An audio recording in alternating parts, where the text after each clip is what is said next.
Am I back? Am I here?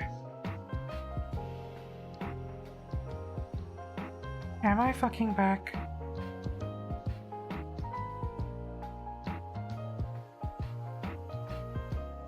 Am I back?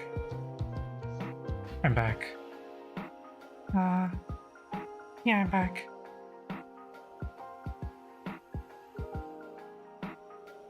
I'm back. Eh. Hmm.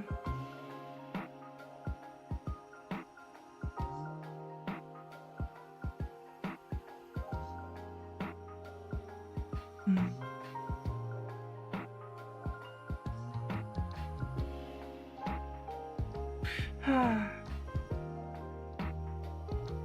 I'm back. I'm back. Hang on.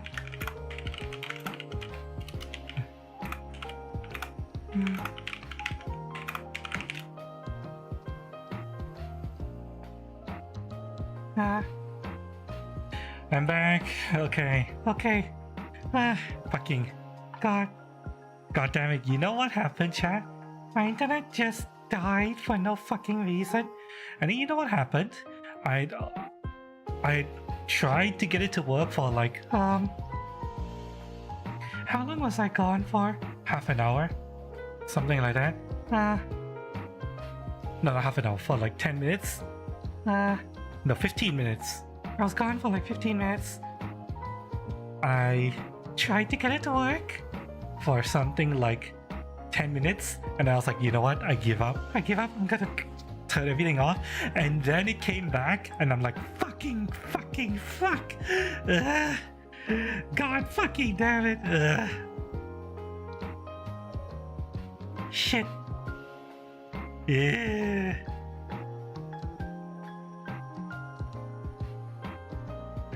I just said, you know what?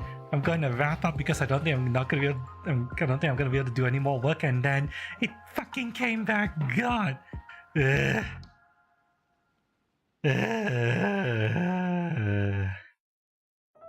Can't always just take it easy now to make up for it. No, I need to get more work done. You get work done, chat. You get more fucking work done. And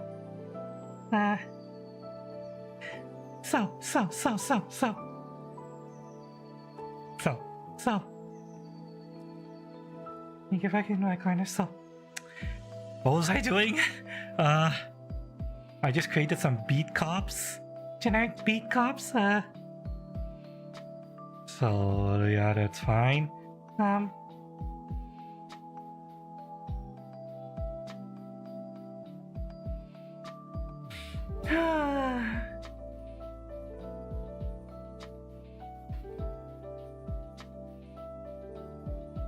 I need to think.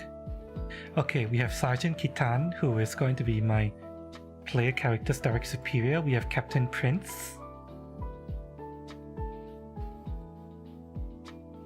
We have all these generic beat cops, backups that my player can summon. That's it for this. Now?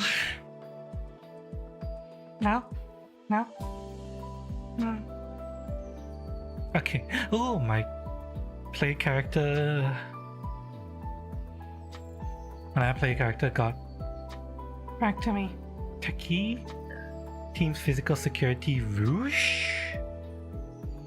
Physical security Rouge? What does that mean? Hang on.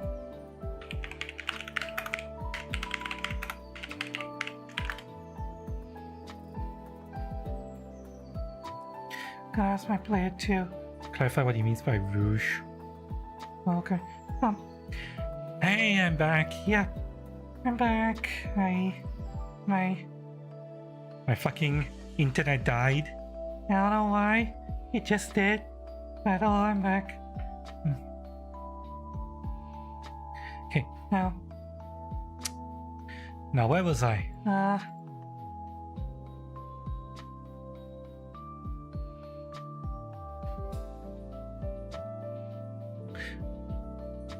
Wait, no. If these are gonna be summons, I need to use a different... Yeah, this needs to be that because I need... Okay, chat, this is something that's good for players to know. When you're going to be, doing a TTRPG stuff, about doing TTRPG games and stuff like that, one important thing to do is to make it obvious at a glance what are NPCs, what are player characters, and so on and so forth.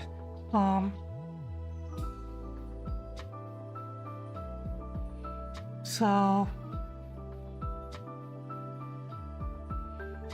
we have these characters here.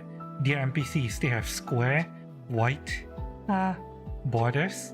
Players, eventually, my players are going to each have their own distinctive colors. And they're going to be circle. Yeah, they're gonna have circle token borders, while NPCs are gonna be square. The question is, do I...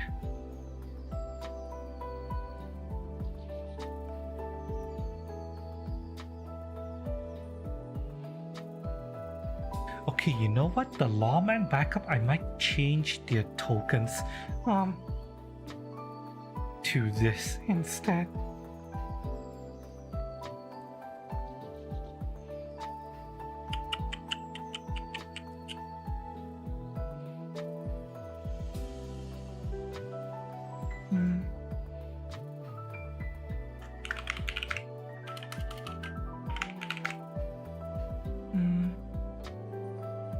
There we go.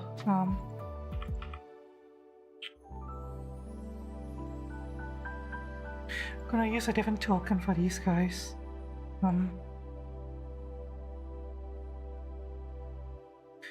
To specifically denote that they are the backup NPC that my player character can summon.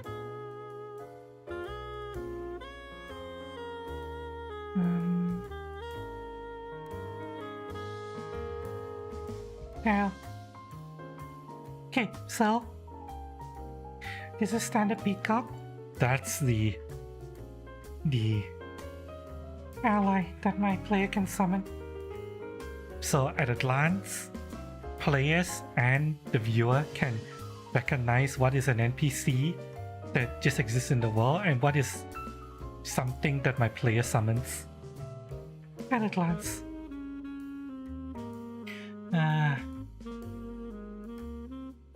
Also, Isabella's internet's not prepared. Yeah, it was just internet loss for a moment. Don't know why it just cut out for no fucking reason, but it did cut out. Yeah, oh.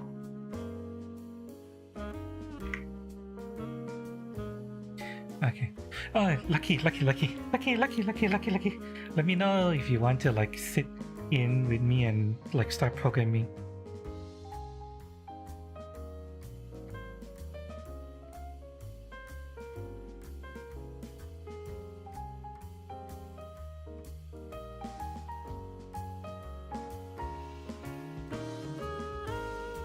Okay, Lucky, you're gonna have to explain not cyber control.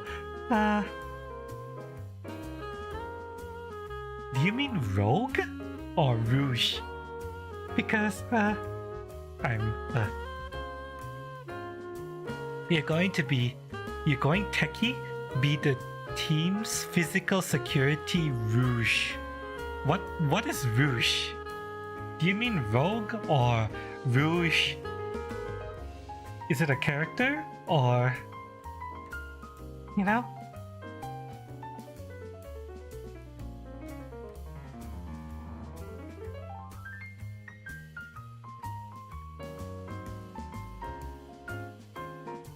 What do you mean by physical security rouge?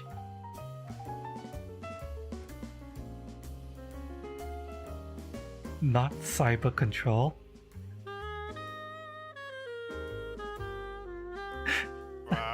Rar. Hi, Lucky.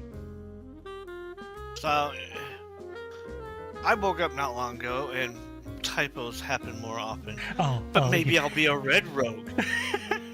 Okay, yeah, this is... Okay, you meant rogue. Okay, got it. Got it.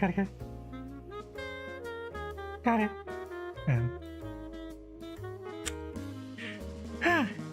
Yeah, I got it. So, you have like laser tripwires, I'm the one to break it. You got a locked door, I'm the one to pick it. Got it. But if it involves going into the cyber, that's not me. Yeah, that will likely be Mitch's character. He's the one who's going to go Netrunner. Okay, yeah, that works.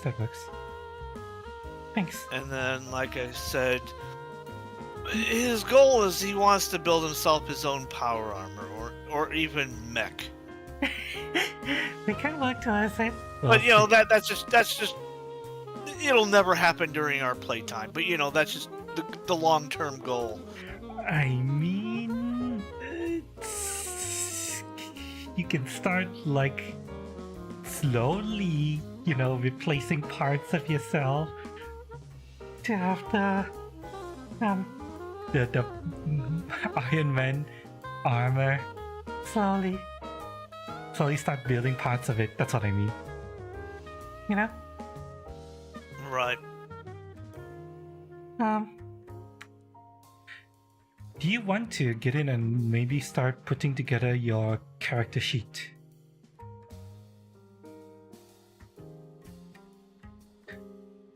Right now, I'm gonna look over how I want to spend the stats. I got the hard copy book to look over. You don't be afraid to use the character builder that I linked. Where'd you link it? Into the RPG. Hang on, I'll pin it. I know I linked the character builder that you guys can use.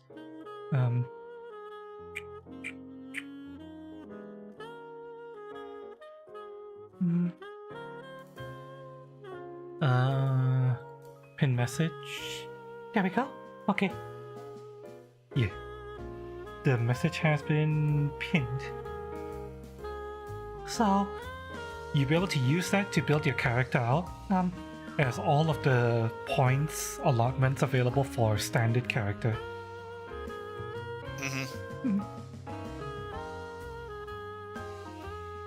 So yeah, you don't have to do it right now. You can do it in your own time and then just show me what you got later. I believe Cass has already kind of like started putting together characters as well. Yes, as far as I am aware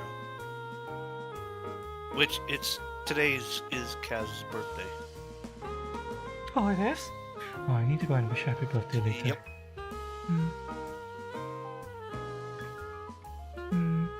So you got about 10 hours left in the day for us. Though I think she's sleeping. I'm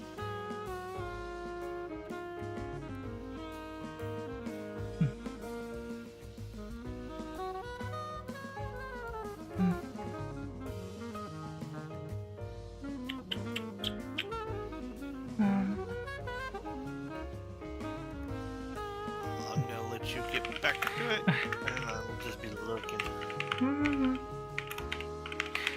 Yeah, okay. Is there anything I want to ask you?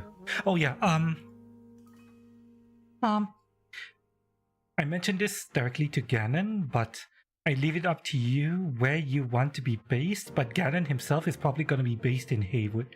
The Glen Haywood precinct.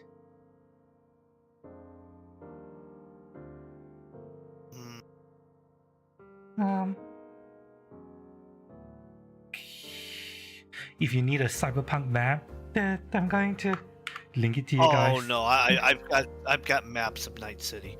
Yeah. I've got the Night City book. Alright. In that case. And I've got in 2077, I've got that, and the Phantom Liberty DLC, which covers Dogtown, which I'm not sure really is covered so much. That's like its own walled town within Night City. Dogtown. Yeah, It's I in don't know Pacifica. Yeah, I don't know anything about Dogtown, unfortunately. So we're probably not gonna go there at all. We're going to be staying out of Pacifica in general. The quest that I'm going to be doing is likely going to be in around Haywood. And I will probably be in Westbrook around Japantown. Westbrook, Japantown? Okay, that's good enough. Close enough. Yeah, we'll be staying around Haywood, Westbrook, maybe Santo Domingo, maybe go up to Watson, but that's the other side of town, so probably not. Because once nerdy robot model kits, plastic model kits. Mm-hmm. Makes sense. Must get Gundam. Makes sense. Yeah. It's not too far off. Mm-hmm. Thank you for subscribing on YouTube, Kunka. Thank you.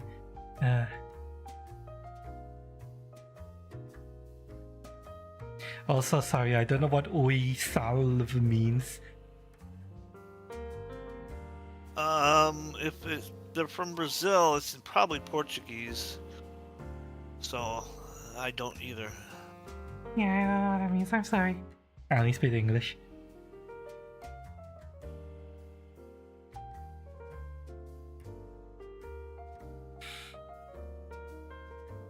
Okay. What else I need to know from you? You're going Turkey, you're gonna start building power armor. We just technically do. We can get started on that. You won't have full Iron Man armor, but maybe whatever Tony Stark built in the cave with a box of scraps.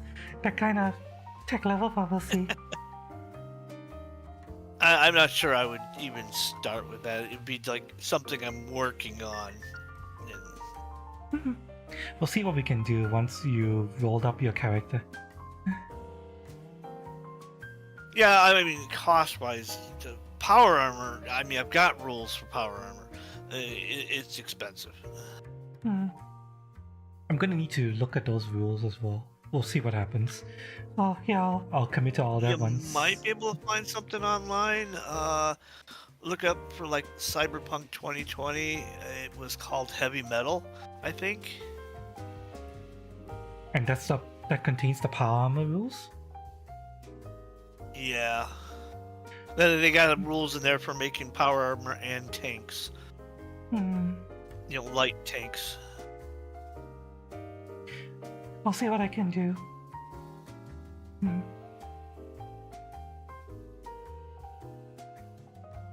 Right, another thing I wanted to ask. So are you going lolly? I don't think so. No lolly? Undecided. Well, not sure. Not sure. Or you can go Shota or whatever. Yeah, it's up to you. Entirely up to you. Okay.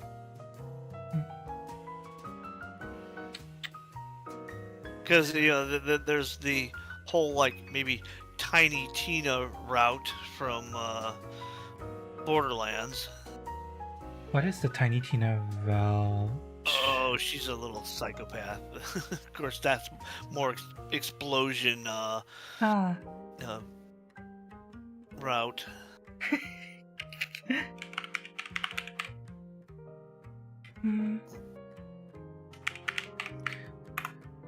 I'm trying to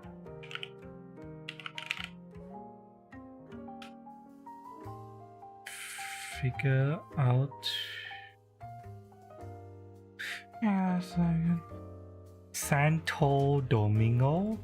Why is San? Oh, I misspelled it as Santa Domingo.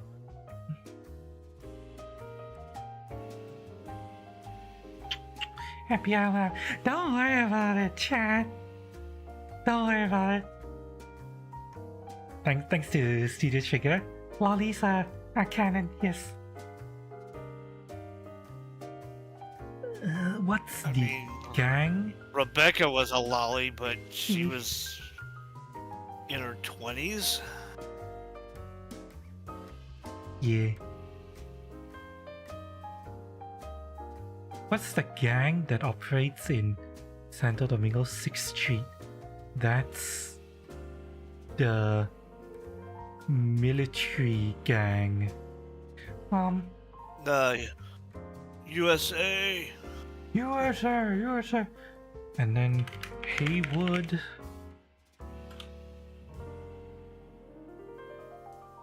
Valentinos? Haywood is... Okay, Valentinos.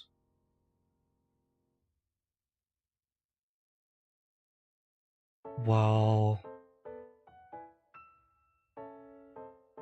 Westbrook is...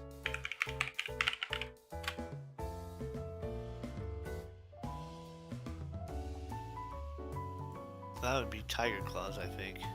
Tiger Claws. If the Tiger Claws in Westbrook, then what's in Watson? Are those Maelstrom? Scroll up on the map where I can kind of see better. Watson is the north. I know, but I wanted to see how far it extended north. It's Oh yeah, that's Maelstrom. Maelstrom. It includes Little China, Kabuki, and the West, the Maelstrom. So what's in Chinatown and Kabuki? War between Maelstrom and okay, so in Little China and Kabuki, that's Tiger Claw, but and then that's Arasaka, and then north side is Maelstrom. Wow, there's so many like gangs and factions here. Yeah, if you go by, there is something really messed up with Maelstrom on the far northeastern end that's in the game. I'm not sure if I should even bring it up on stream. Though it has been brought up in like some YouTube shorts. Basically, the Maelstrom like kidnap kids for a under 18 slave thing.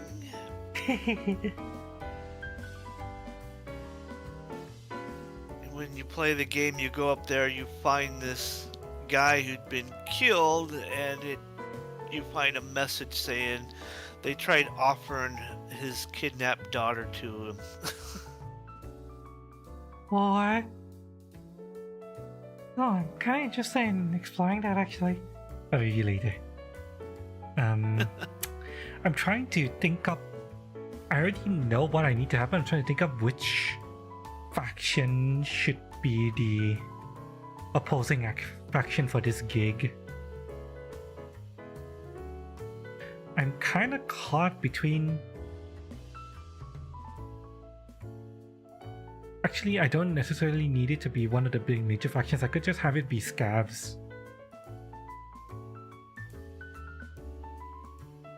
Now they are working for a Cyberpunk 2080 currently, and what it's hinted at is that Arasaka is actually going to move out of Night City and Miltech's going to take it over.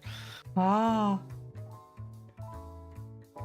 After V is done with Arasaka, they're like, fuck this shit, I'm out.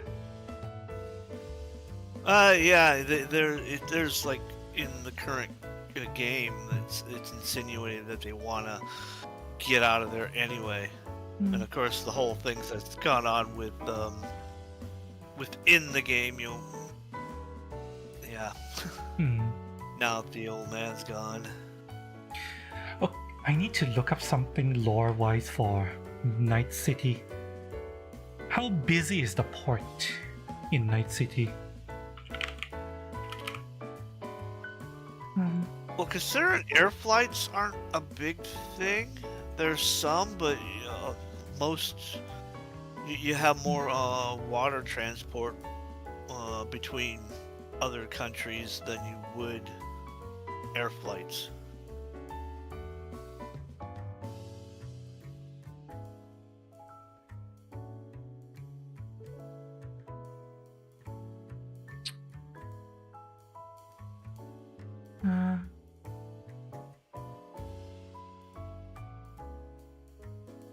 South Night City.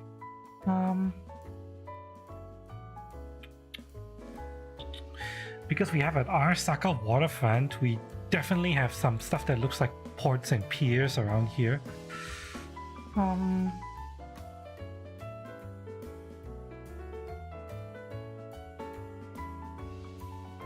We do know that flights occur, but I'm fairly certain that the... Okay, what I'm wondering is, does trade come in and out of Night City via the port?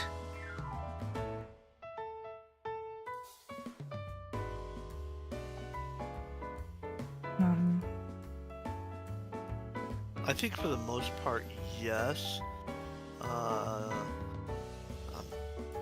You might have a little bit coming in through land transport.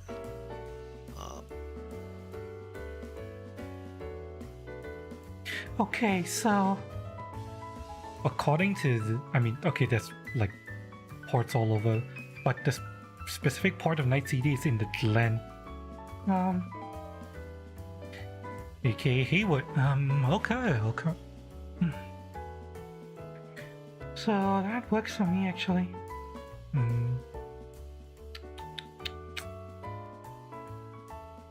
Yeah, because that little black spot that you see west of the city center, that's the airport. That's the airport? Yeah. Okay.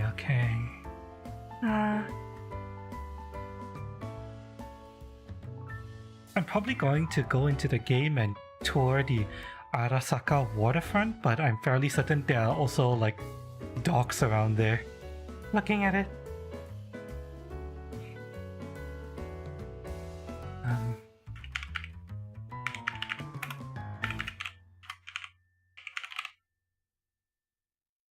It's so named. There's a port in one of the sub-districts of Watson.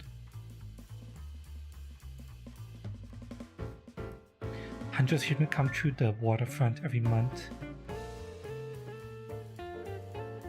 I think there's like some water transport would go between like Watson and City Center, following that line that goes between Westbrook and Watson, and then comes around on the east side of Watson. There's docks over there, I think, isn't there? Or at least somewhat, at least on the south side.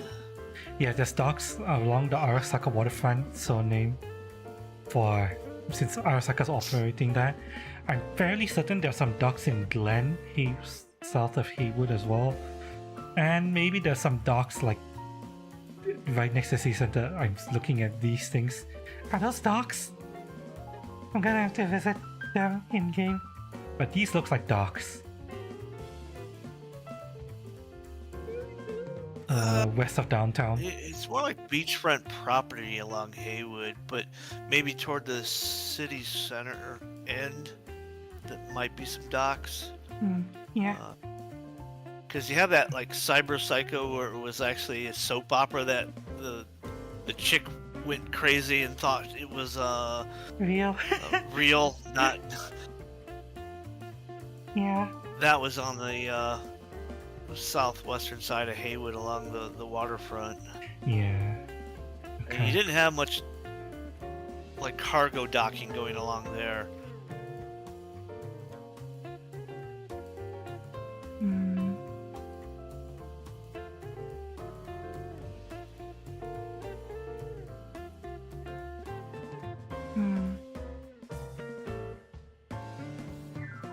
There's clearly ports along coast view of Pacifica, but Pacifica is like completely lawless, so ain't no corp is going to route cargo through there. It's probably unused, at least except for smugglers. Mhm.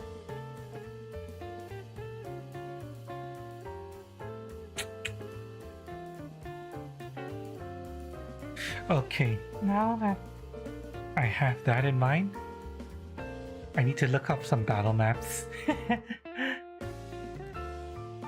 Are you ready? Oh, roughly how this is gonna go. Now let's see here.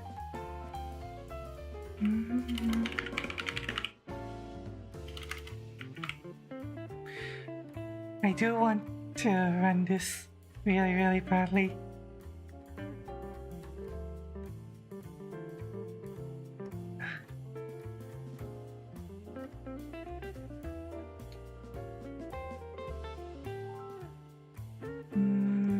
No, I'm thinking on it. I probably would not do lolly because I probably want to be a full-grown adult with, having some cyberware in. I might actually do more like middle-aged. That's fine, it's fine. It's totally fine.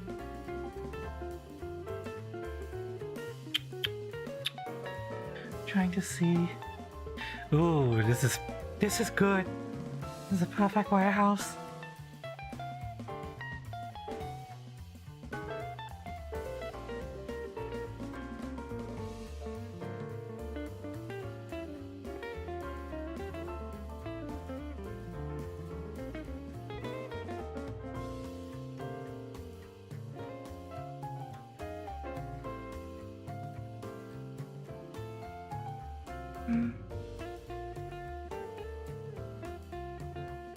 Chat is saying go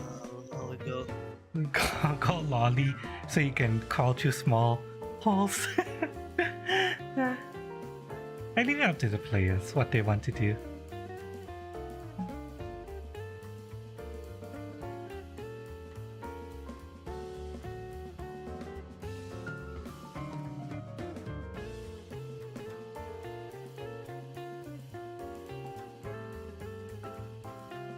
So far we have a...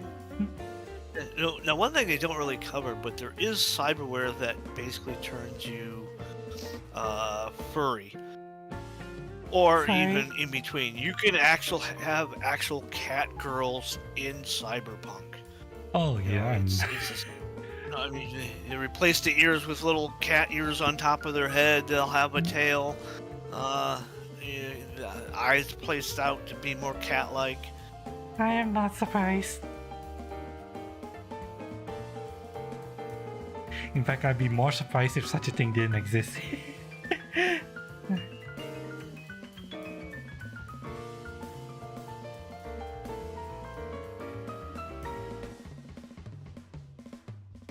I think it would really mess with the players if I started out as a cat girl. It's like going in as... it Kunker 22 doing the whole sneaky and putting on a little over the top like ninja outfit.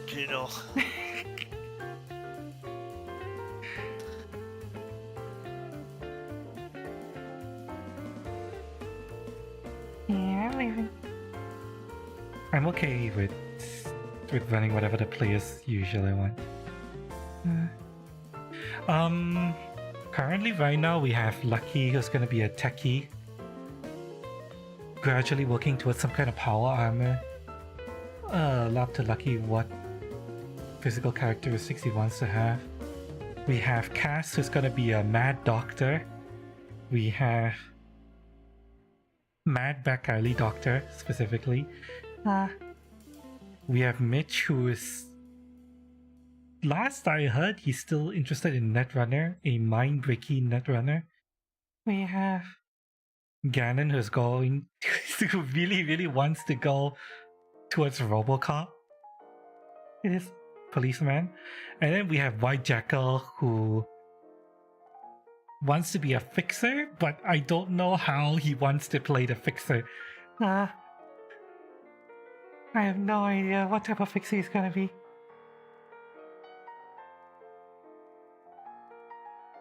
Hmm.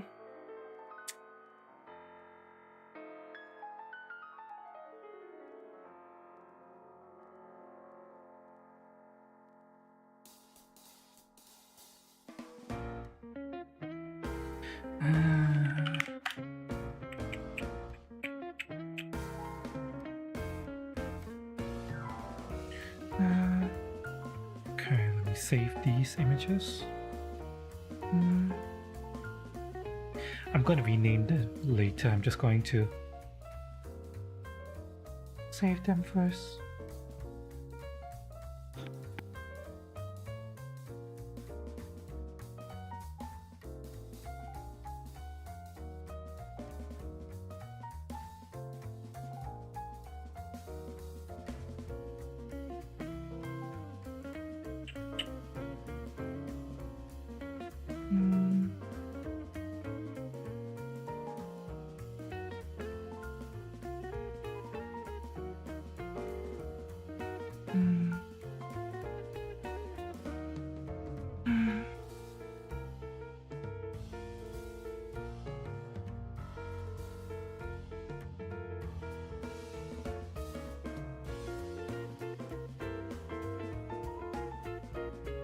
Plenty of modern city maps that is totally fine being used for cyberpunk. Teehee.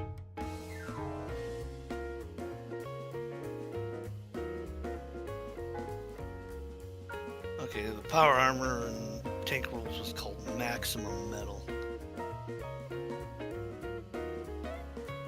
Okay. I'll look it up later. Books. Robocop, let's go. Yeah, Robocop. Well, that's what the player wants to go for. Not sure how things are gonna work out, but we'll see. We'll see what happens. Players are gonna be just starting out for the most part.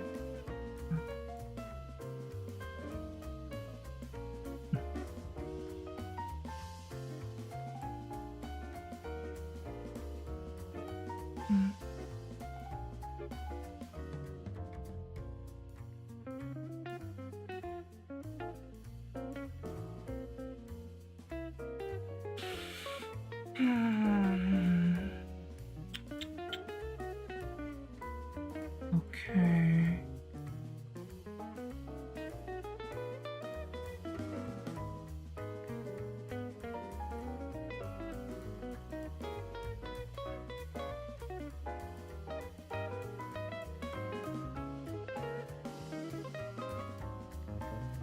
This works very well as a potential. Okay, now that I've decided that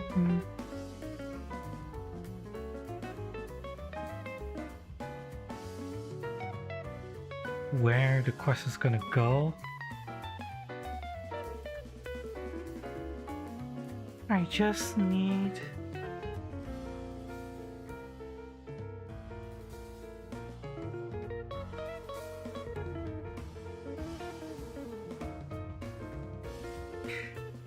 Ooh, I have a good idea. Oh, I have a really good idea. Yes. Okay. Yes. I know. Okay. I know what's gonna happen.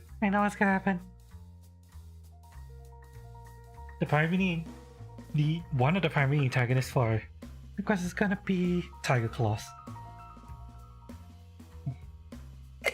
I already know how I'm gonna play this. I know exactly how I'm gonna play this. Yes.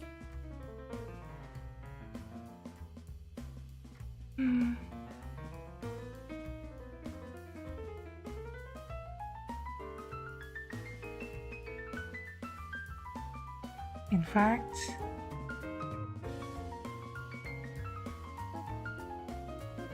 ooh, I can introduce even more drama. Oh.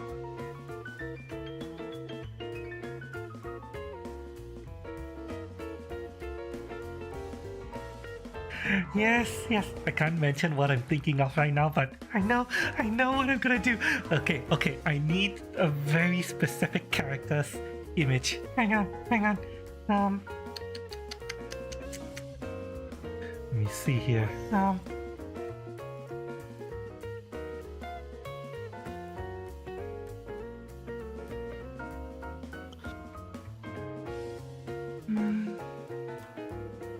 Robocop, let's go. Yeah. Well, technically, he's not starting out as Robocop. He's starting out as a mostly human. Cool, but we'll see what happens to him over time.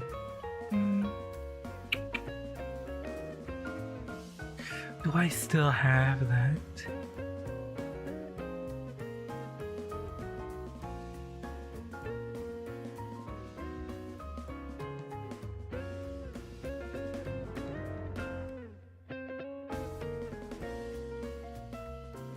Oh, come on, don't tell me I got rid of that as well.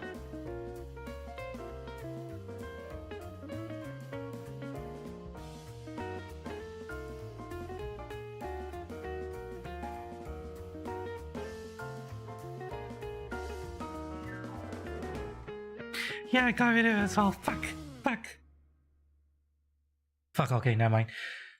I'm gonna look this up.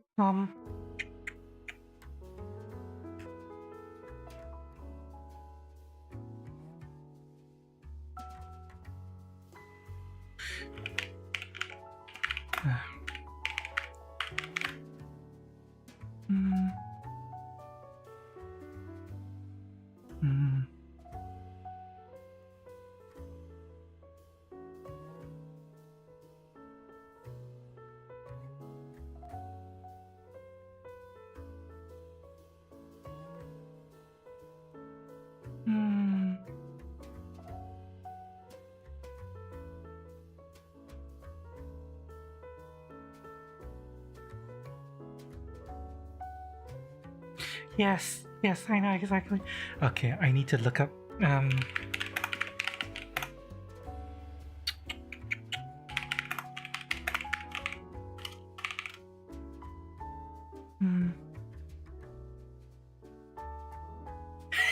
There's a very specific character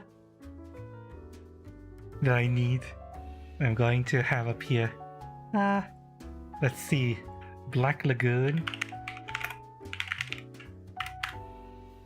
Hi, Mitch. Welcome.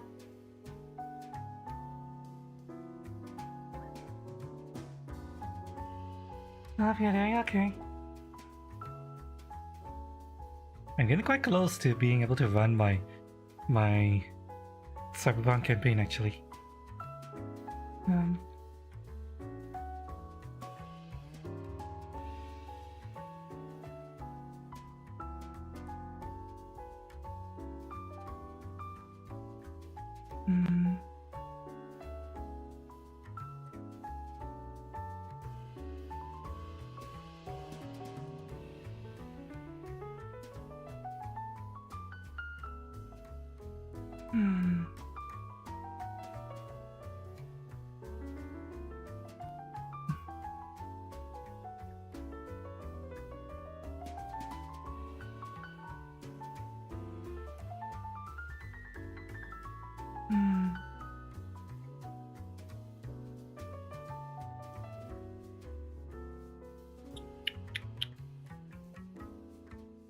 Now support.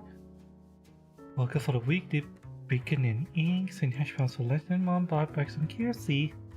Oh, KFC. It's been ages since I had KFC.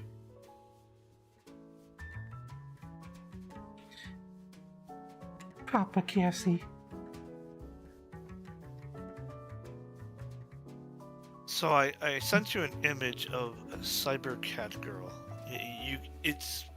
You can be shown on stream. This looks like it was AI generated, but yes, I'm. Yeah. I'm fairly certain that yes, this is. This would exist in my version of Cyberpunk, because I dare to go where CD Projekt Red doesn't dare to go. You know?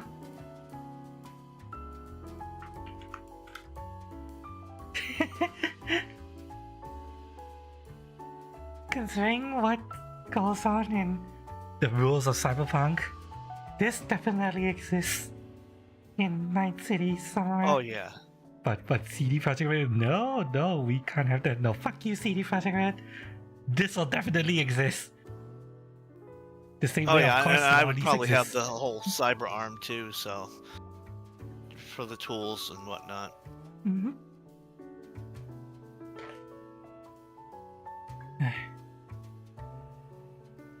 Were you thinking this was gonna be your character? I'm thinking, yeah. Mm-hmm. Okay. Oh, I might even keep the light green hair. it's like green? Oh, I thought it was blonde and just it was the lighting that made it light green. It could be white and the lighting's causing that, but it kind of looks like light green to me, so... Yeah. Whatever you want. Alright. But, you know, the skin's very pale, so... And that's not turning greenish, so I would say the hair fur is light green. Mm-hmm. I mean, you got implant hair where you can change the color of it, so... Yeah.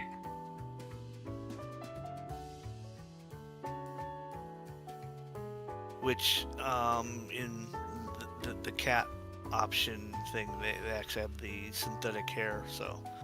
I wouldn't go the full thing where actually having whiskers, but I would go for, like, the ears, tail,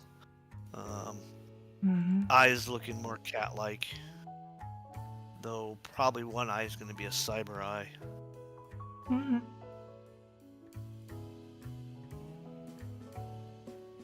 The rules don't really...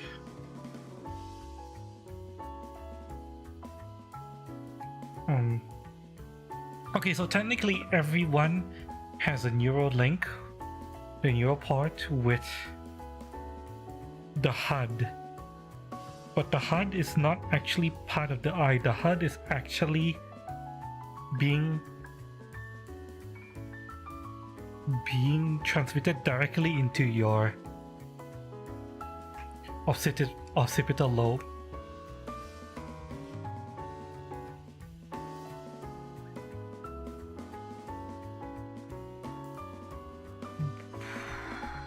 And the work to install the neural port stuff makes it easier for cyber eyes to be installed later, I think.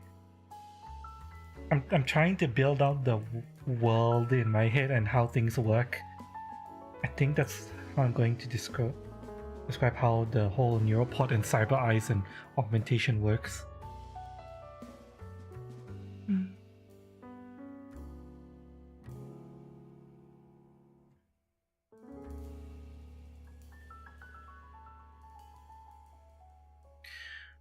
Okay, I need an image for this character.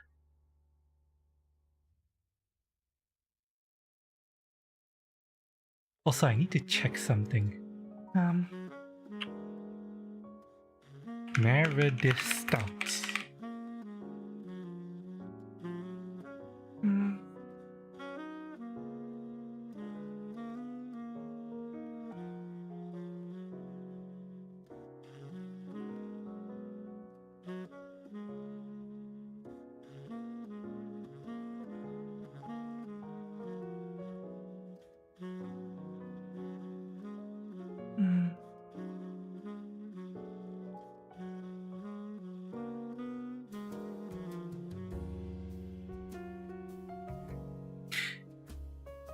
Yeah, I think... Okay, I know. This is gonna be like this and... Yeah, perfect.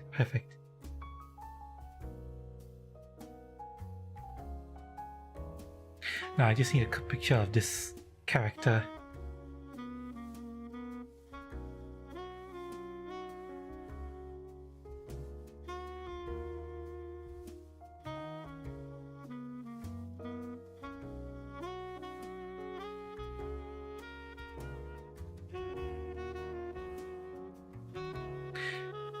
That works. That works. That works. Okay, now that I have that, bring this here. Oh, Mitch, are you still there?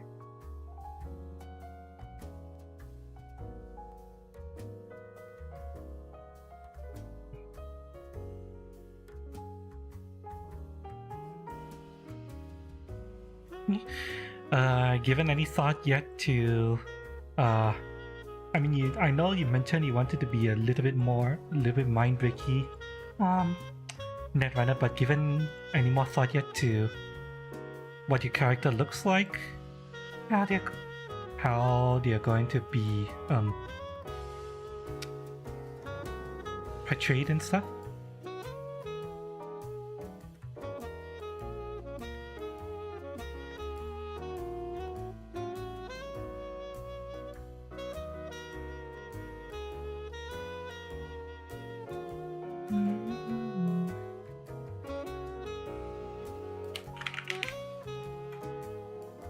I'm starting to imagine play characters in my head now.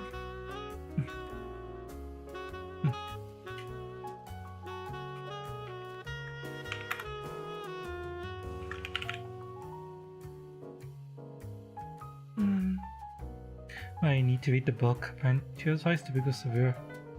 A couple of suitable times.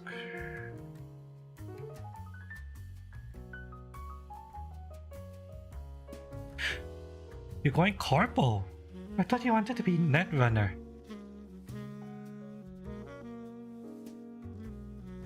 You can come over. I said, yeah, Lucky's here. Come on in.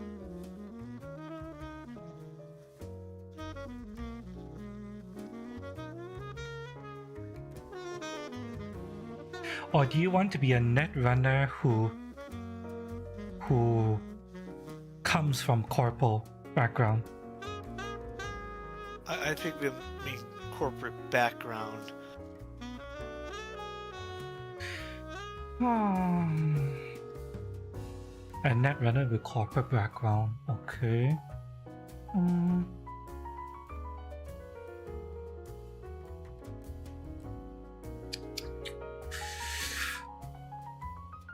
It's possible to be a Netrunner working for a corpo.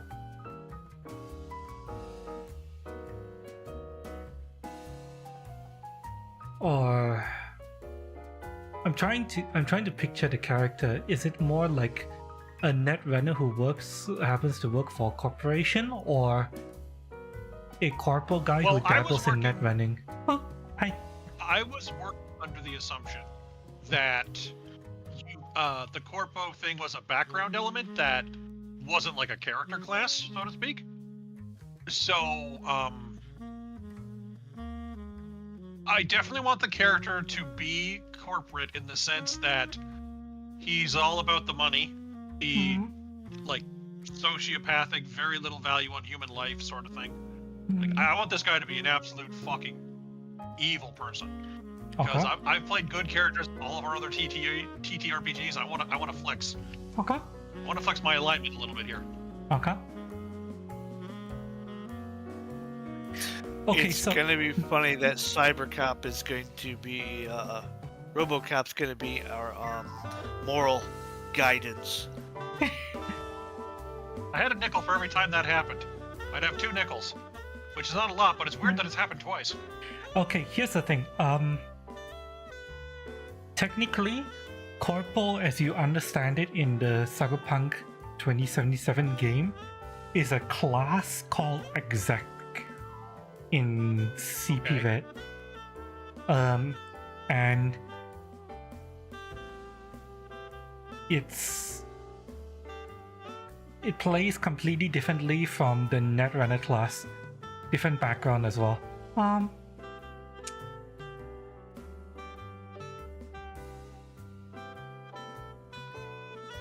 Okay.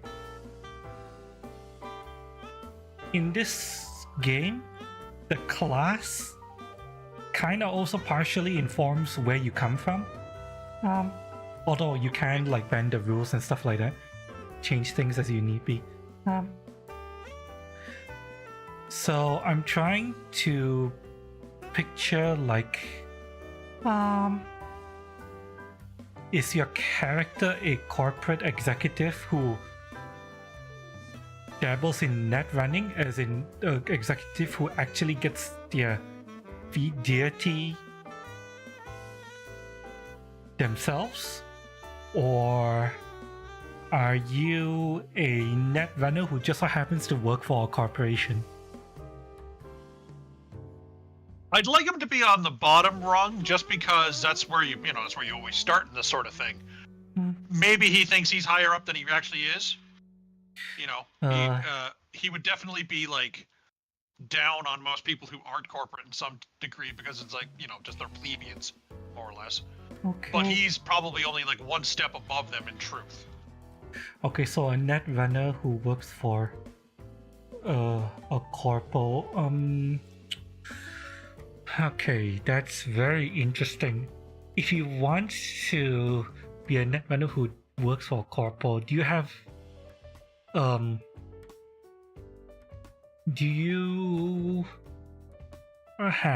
a preference for which corporation?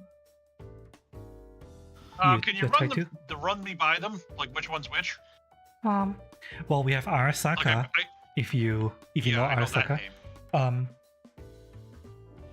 We have Militech, who was another big should be obvious what that player. One's about, yeah, they're military tech. Meredith Stout is a very early NPC you meet in the game, who is from Militech. Is she the corporate lady that like jumps you near at one point and like pins you against your car? Screaming at you, asking questions? Yeah, her car technically. When you are going to meet the Maelstrom guys, and then you can decide to go and meet with the Militech bitch Meredith Stout. Yeah, she's Militech.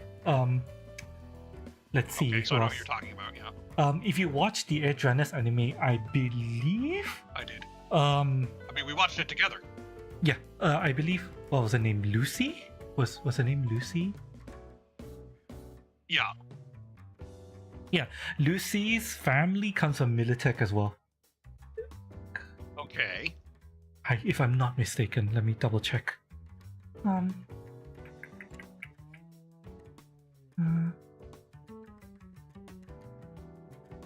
me see here. The Edgerunners mission kit. Lucy.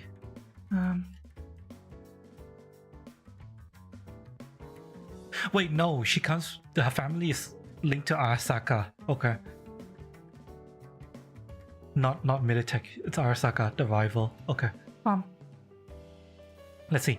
There are a couple of other corps that exist in Night City. Let's see here. Biotechnica. Biotechnica, they do medicine and fuel.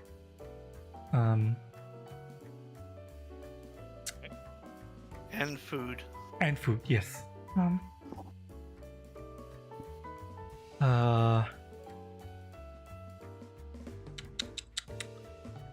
Kang Tao, which is a... Not much is said about Kang Tao. Chinese, obviously. Manufacturer of smart weapons. Direct rival. Wouldn't be them. Direct rival to Arasaka.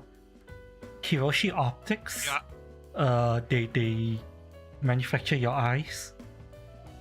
I kind of figured. Zeta Tech, they do the computers.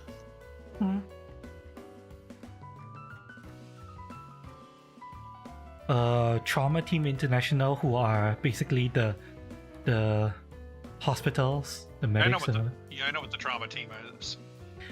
There is Night Corp, but Night Corp is very mysterious. Night Corp is technically the corporation that founded the entire city. Not much is written about them, so AI control. I think I'm gonna rule Night Corp out because I don't know what they are, so I don't think I'll be able to run that properly. No one knows what Nightcore does.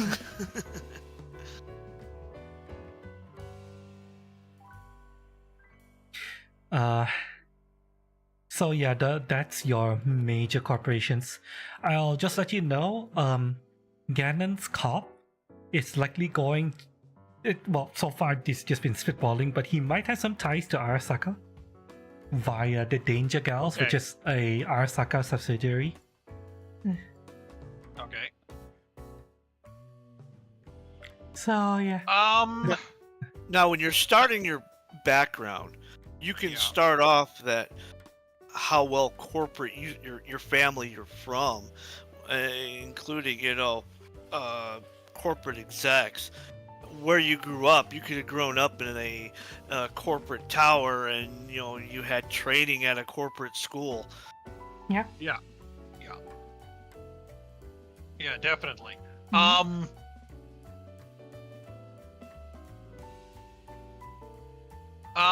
Yeah, I'm definitely thinking. Well, actually, one thing before I confirm anything. Mhm. What exactly is it Arasaka does? Are they like just the big cyberware people? Big with. They're everywhere. They're in banking. They're in security. They develop tech as well. Okay, yeah, I'd be them then. You'd be linked to them. This character is out for his self-interest, and if he's gonna work for someone, he's working for the biggest person that can give him the most toys and the most profit. He's not settling for second best. Okay. That works. And technically, if you're a Night City local, Arasaka, in the time that you were being born and raised and grew up, they would be the big dog in the city, the biggest Yeah. dog. Oh, definitely. Except for Yeah, Night sounds Corp, good to but me. they are the shadowy people. Obviously. Nobody knows what Night Corp does. I would say other biggest corporate there is also Miltech. Yeah, Militech is there. They're kind of, sorta competing with Arasaka a little bit, but although technically, Miltech is more embedded with the new USA nation, while Night City is technically an independent city-state that Night Corp founded, but Arasaka has is probably one of the biggest corps in charge of it and stuff like that. Arasaka it is then. So yeah, Militech is close by virtue of the fact that Night City is on US soil, but it's not part of the US anymore. It's an independent city-state. And okay, Arasaka works. Okay, so we have a Netrunner with Arasaka background. We have a cop with ties with potentially cop with ties to Arasaka. We have Lucky's Techie. Now I just need to know. Well, okay, Cass, I have a feeling she's not gonna have ties to any cop because she's really going back alley mad doctor. Probably not tied to any corp. Although she did mention that her parents were murdered. I need to check with her what she's thinking of with regards to where her parents came from. Now, White Jackal. I don't know anything about what White Jackal is thinking of for his fixer.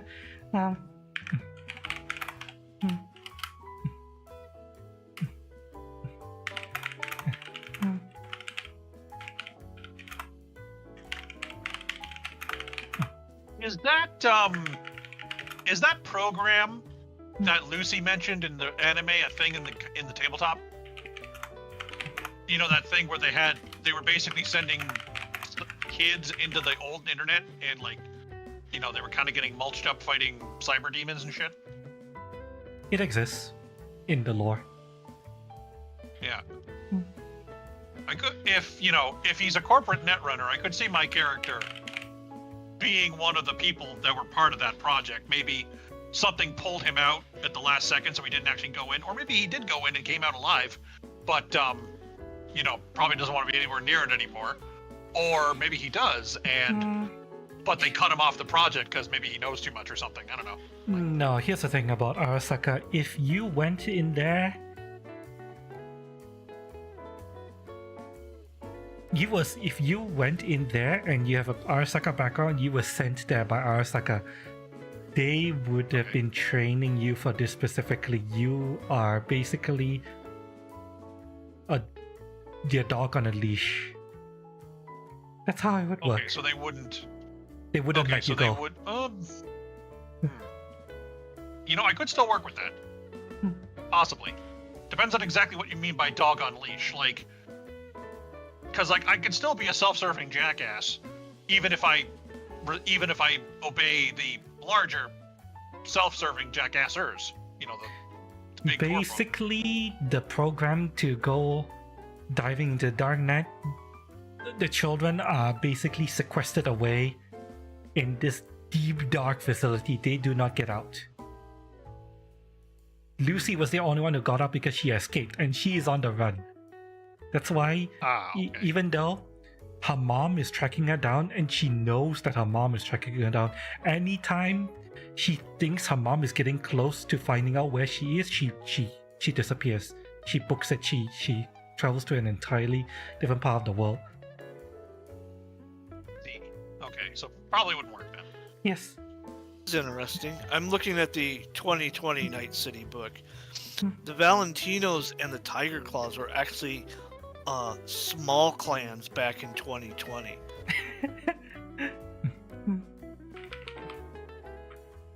And there was a lot more gangs.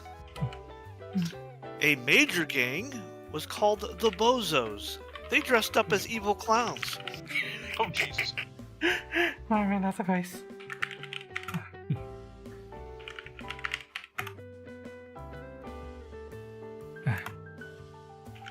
There was the Juilliard, who dressed up like mimes. Okay, somebody was definitely taking the piss when they made some of these characters. It's Mike in Cyberpunk Pondsmith. 2020. Mike Pondsmith, he wrote the entire thing.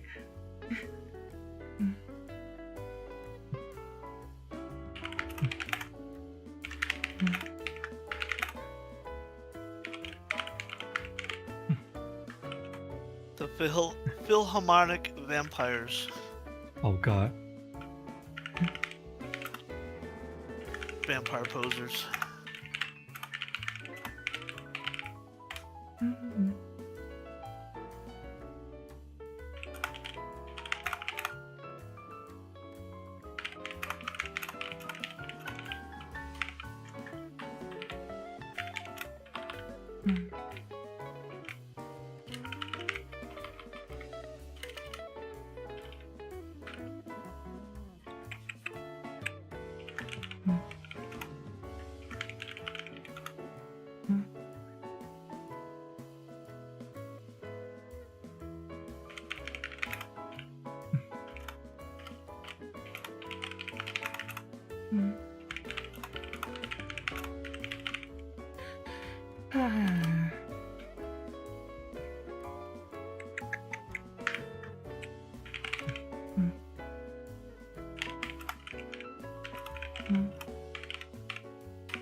Okay.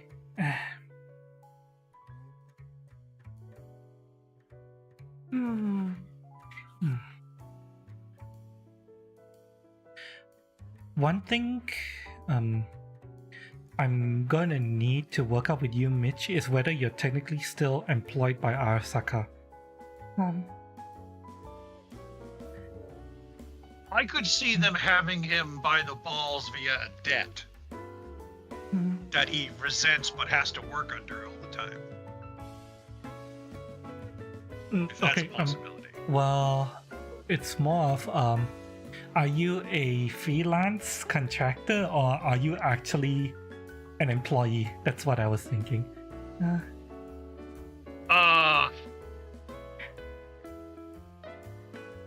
You know what? Freelance fits. Because, like, he's had a taste of the good life.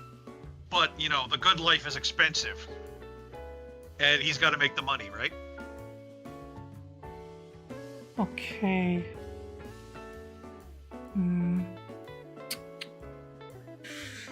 Okay, I can. We'll probably go over the specifics once you start putting together your character's background, determining whether it's freelance or actually on Arasaka's payroll. But I'm starting to get a somewhat decent picture of what your character is, who your character is.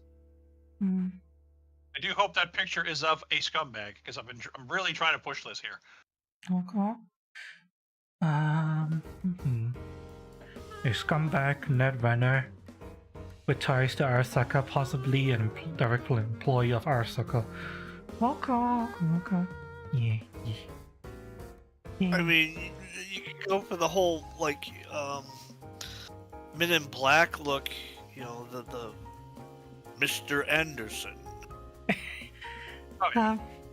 You can wear a business suit, but under that you will probably have your Netrunner weight suit on, so that you can undress and do your Netrunner stuff whenever you need to.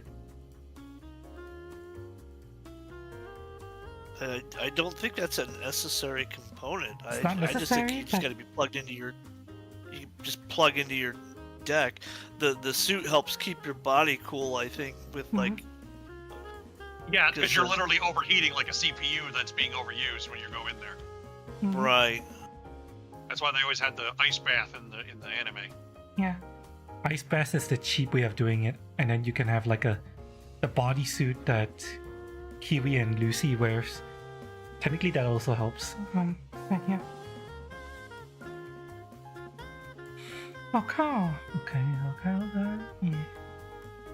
Pretty good ideas of your character starting to form in my mind.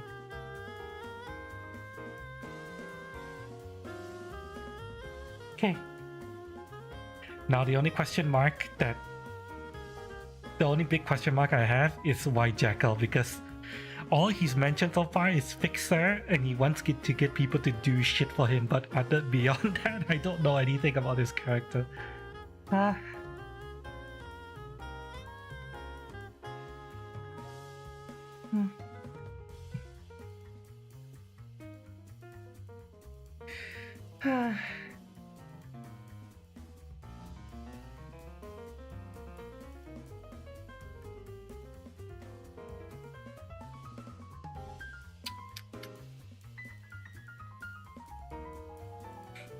Back from your tank.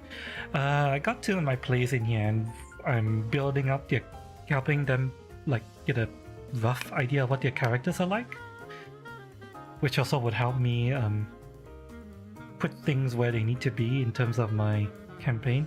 I do need to build up some NPC specific to the players, like for Ganon's Lawman, I already have his captain and his direct superior, his sergeant characters created. For Mitch, I will need to go over like who your possible contacts are in Arasaka. Yeah. Whether your direct boss or you just have a handler or a contact or whatever, we'll work it out.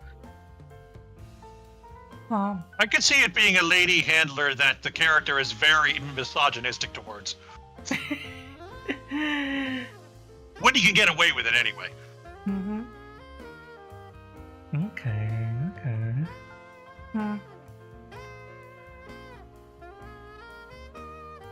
Okay.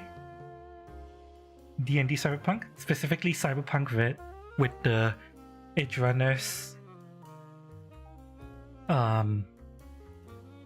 mission kit that brings it forward into Cyberpunk 2077.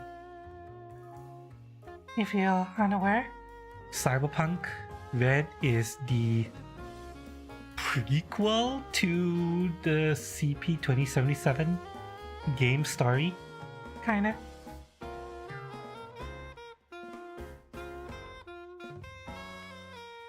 So yeah, technically TTRPG, not exactly D&D. In fact, the system is very different from D&D. It's kind of gonna be like our first trying to play and run the system. So yeah, it's gonna be a learning experience for everyone involved.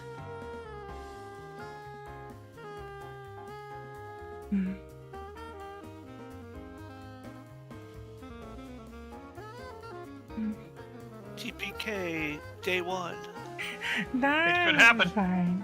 It'll be fine. I'm not going to intentionally TPK you. It's fine. Well, that's the thing. You never really intend to Excellent. do that. It's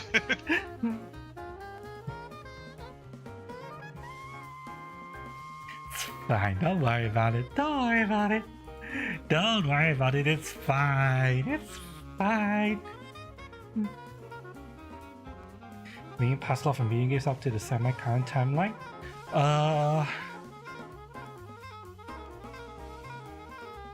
It's more like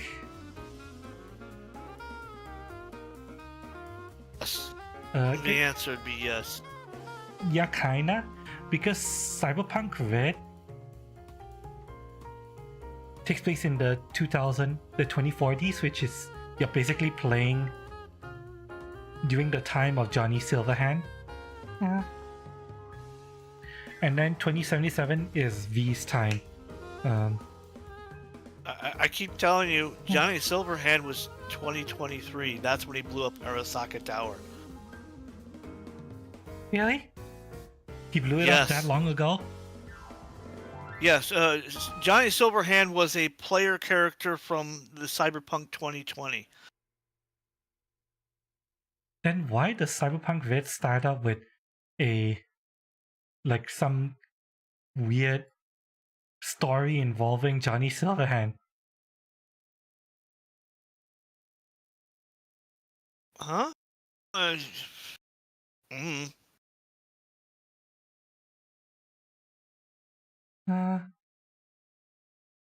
Yeah, because they keep bringing it up. Oh, it's been 50 years since he died. Oh.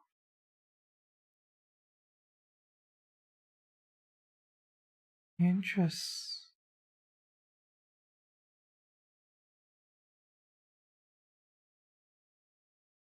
Johnny was during 2020. Really? Oh. I'm getting my timelines mixed up then. Yeah, a little bit.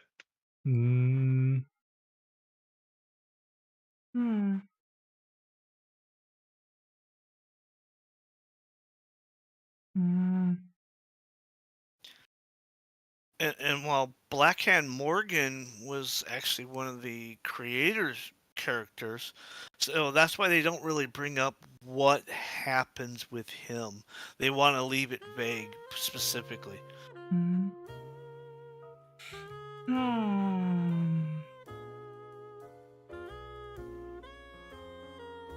Like the time when the anime is set. Yeah,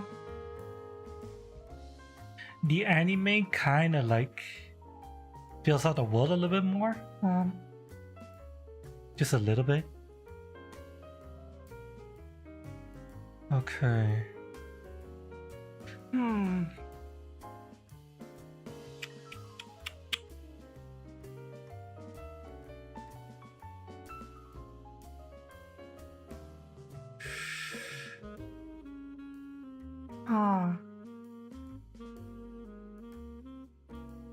This kind of made me lose my train of thought.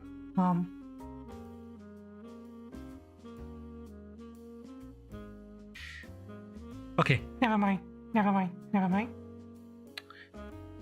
Okay, so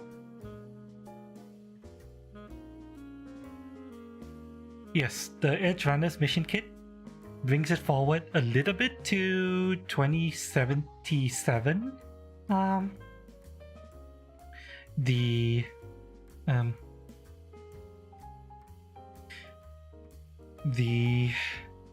There is no actual full write-up source book yet for the 2077 time frame. Lucky mentioned earlier that they were going to. The next one was going to go into the 2080s, was it? Yeah, the next Cyberpunk game that they're working on. Test. Welcome back. Okay, that's why I was having such a hard time hearing myself through my own microphone or through my own headset. I don't know, it felt like there was some kind of muffling going on. But there's something called a side tone dial on my headset, and I can fiddle with it. I have no idea what exactly that's for, but you know, I now know at least what symptoms of what it does. Okay. Yep. Yeah, like I couldn't hear myself talking that well with that dialed up. I don't know why that's useful, but whatever. Like, it felt like I was talking through, I don't know, like a pillow or something. What I was hearing myself doing. I think it's meant to isolate noise. The noise you generate. For what reason, I don't know. But yeah. I like the idea of flashing out the time between the main timeline events to see how Arasaka and the other corps and the city itself progress into 2077. Cyberpunk Red, there's apparently supposed to be some big war happening in the time of Red, but I'm not going to do much callbacks to it because that's all I care about is the time frame when the 2077 game takes place in, because my own campaign is going to be taking place in the exact same time frame as the game. So, yeah. I'll be avoiding things that are big story events that have huge implications that occur within the game. Oh, we can't break the continuity? Yeah, I'm not gonna take you guys into Pacifica. If that's what I was intending to say.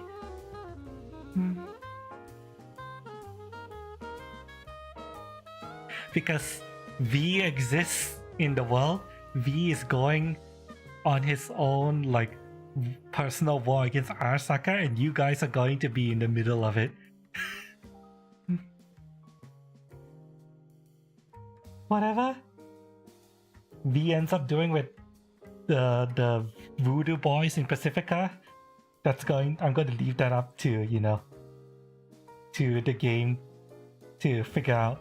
Maybe once the 2080 book comes out, we're able to read up on what exactly happens between V and the Voodoo Boys, but until then I'm not going to go into Pacifica.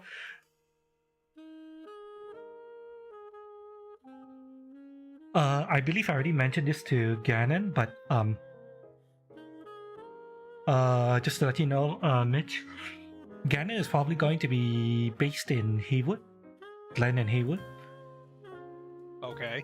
Which is, if you're unaware where that is, that's the part of the map that's drawn here. Highlighted, that's his precinct. I'm noticing basically. You have it outlined there. Yeah. I have no idea what it means. I have no context for this. That's basically his precinct. Okay, right. If you look at this map here, these are all the sections of the game. All you need to know is that that's where Ganon's character is going to be, because he's going to be a cop. He's going to be in the Glen Haywood precinct. Lucky was mentioning he's probably going to be based out in Westbrook, nearby.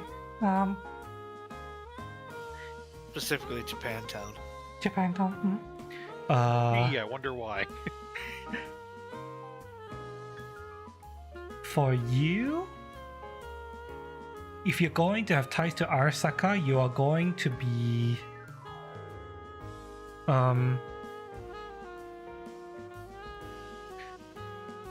anywhere around city center, Haywood, or maybe up in Watson near the Arasaka waterfront, or Little China or Kabuki, because Arasaka could be anywhere here.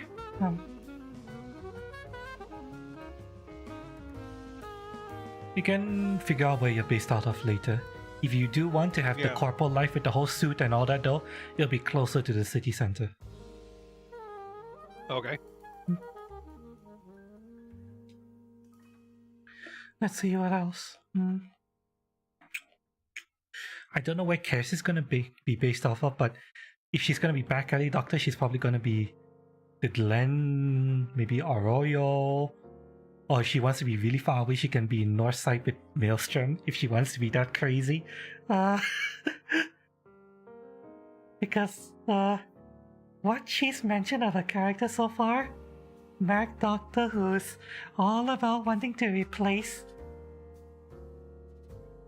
the weakness of the flesh with metal. She could very well have ties to Maelstrom. Oh Thing, yeah. certainty of steel, something. Yeah. I'll have to talk to her about it. Toaster for cunt, something.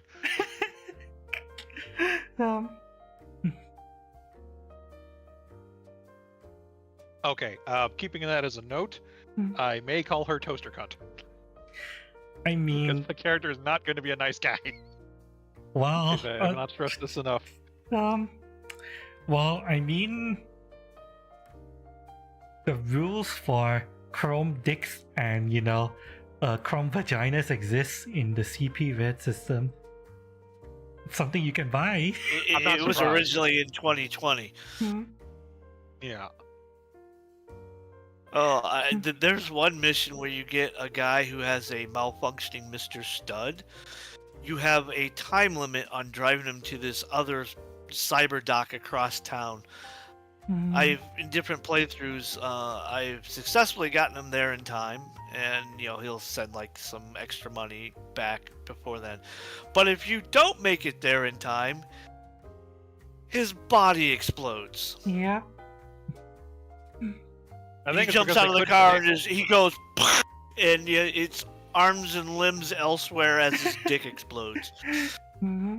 Like a They grenade. probably did it like that. They probably did it like that because they couldn't actually show his crotch exploding. Careful what model you buy. Mr. Stud has bad reviews. It depends on which model. The one that character got, the Jesse Cox character got, was a bad one.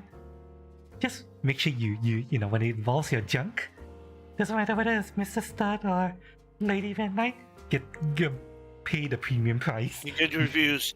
Yeah. Check the reviews.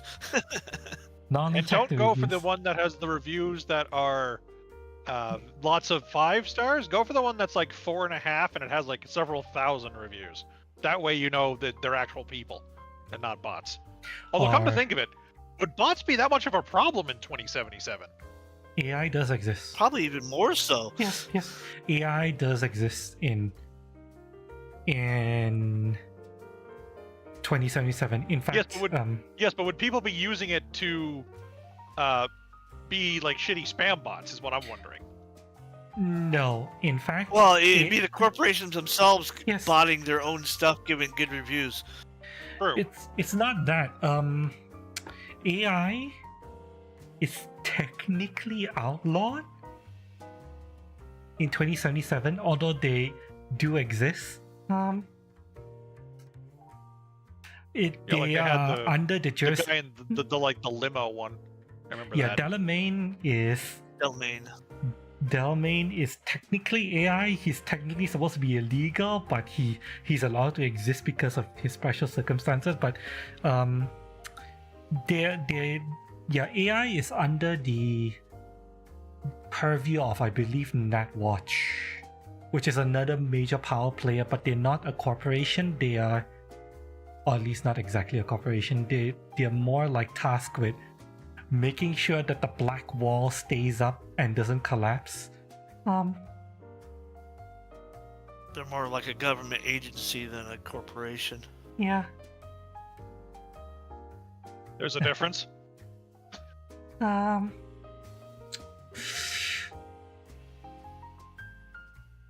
So, yeah. I mean, that's a bit like modern commentary, but also like based on the setting. Like, is there actually a difference between a government agency and a corpo? A little bit, just a little bit. A little bit. Yeah. there's of course a lot of corruption going around, so it's like kind of, you know, the lines are blurred, but oh well. So yeah, just to answer your question, AI does exist, but anybody outside, if anybody who's unsanctioned is in possession of an AI, it is really, really illegal, and Netwatch would come for your ass, basically. Some really, really powerful corporations might have AI, but it's kind of like they have kind of like a deal, corrupt understanding deal going with Netwatch, that kind of thing. Oh yeah, of course. Kaz is awake. Mm-hmm. Which I brought up to Cutie. It's her birthday today. Mm-hmm. I gave her birthday spanks earlier. As is tradition. Okay. Yeah, there was one meme thing was like I've seen like one lady like frowning, getting older each year, and then the next one is getting an extra spanking every year, and then it's this smile. Um,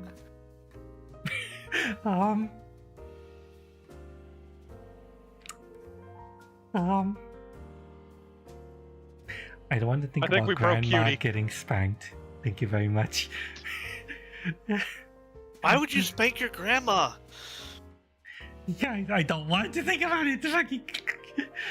You got some weird kinks there, man. I'm not fucking moving on. No jig ripper dogs. Yes. No jig. Spend the extra days. Yes. Get the Mr. Start from actual licensed distributors. Then you're less likely to have your dick explode. Yes. Or your vagina explode, because you know the vagina. The one thing they don't really bring up in 2077 game is that some of the more major cyberwares you actually have to go to a hospital for. You know, like some of the stuff that's like replacing some of your bones with titanium and whatnot, or organs. Yeah, you got to go to the hospital time for that. Well, I mean, just using the anime as a reference, the montage of David getting borked up early in the series, they just straight up take his lungs out. You know, like that is a full fucking organ replacement. The anime. You haven't? Oh, no. Good stuff. I don't have the Netflix to watch it.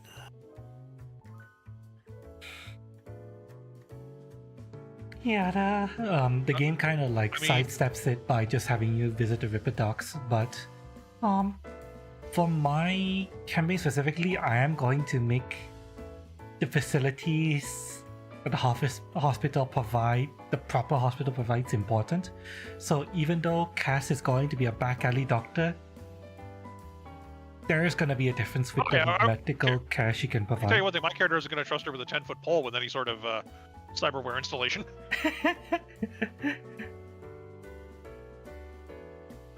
You keep the inner bits in, lady. You don't do anything else. I do not consent.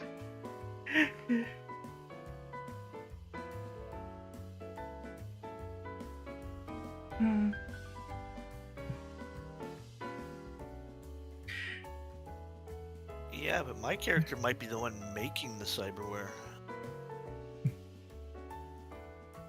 That's all well and good, but, you know, I would still go get it installed by a professional. I think I got all the fur out. Oh, God. Yeah, he's gonna be... I think my guy's gonna be a bit of an ass to most of the party. Because, like, he's probably gonna get on gangbusters with Ganon's character, though. Depends on how Corpo Ganon ends up playing the character.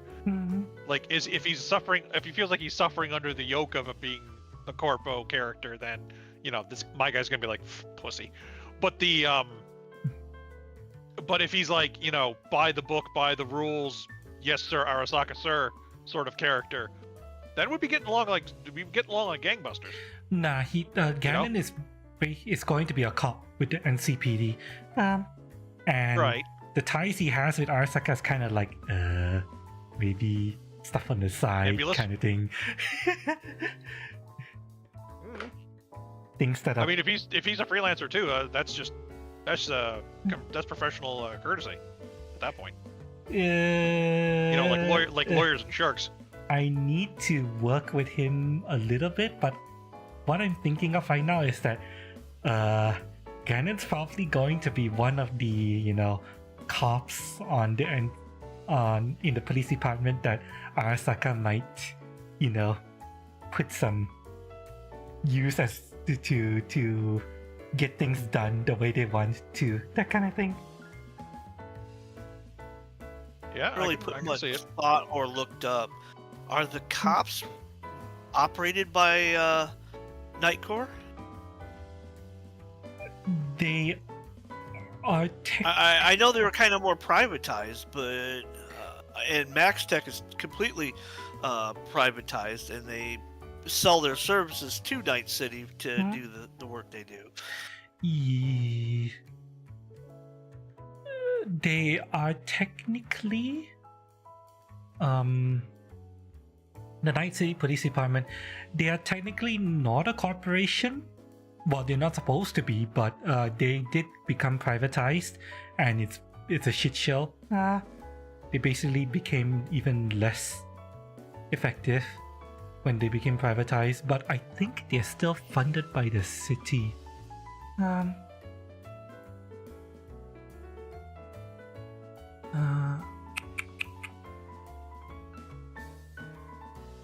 Underfunded, understaffed.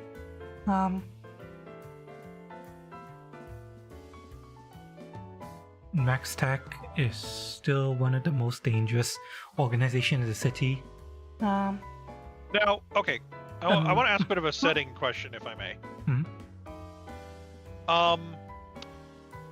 Cyberware is fairly common, right? Yes. Like even having shit like mantis arms, or like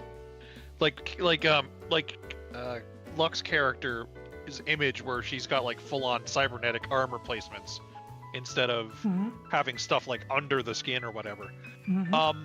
Is it common / a thing in the setting for people to find exposed cybernetics distasteful?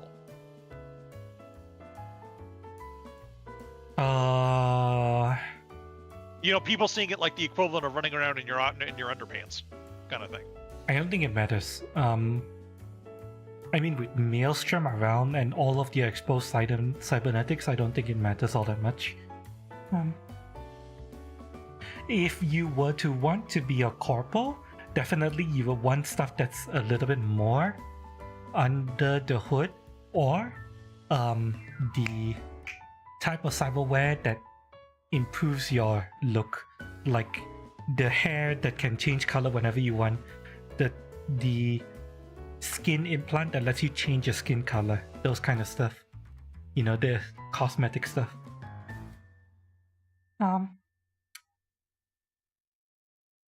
As for exposed metal bits, I think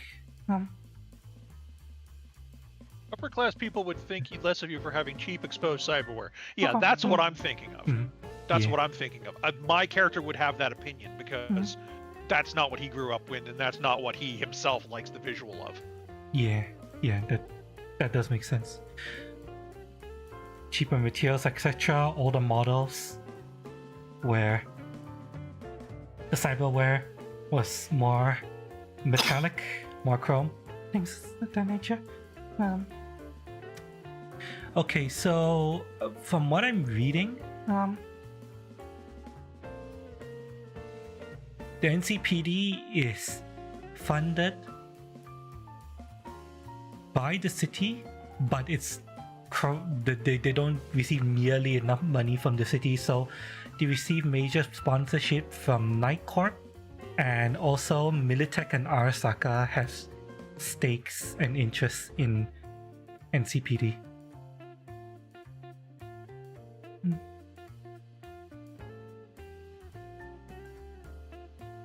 Yeah, I was reading up in the old 2020 Night City book, and you have other specific, like the Harbor Police is separate from the Night City Police. Um, Arasaka and Militech have their own security systems. Night City University has its own campus police. What I'm reading is that anytime while the NCPD are responsible for trying to maintain order in the city, unless it involves a cyberpsycho, anything that involves a corporation, the corp's own enforcement typically just takes it away from the NCPD, and NCPD is like kind of like, okay, well, it's out of our hands now. Out of our hands. I'm paid enough for this shit. Mm-hmm. Underpaid and understaffed. Yeah.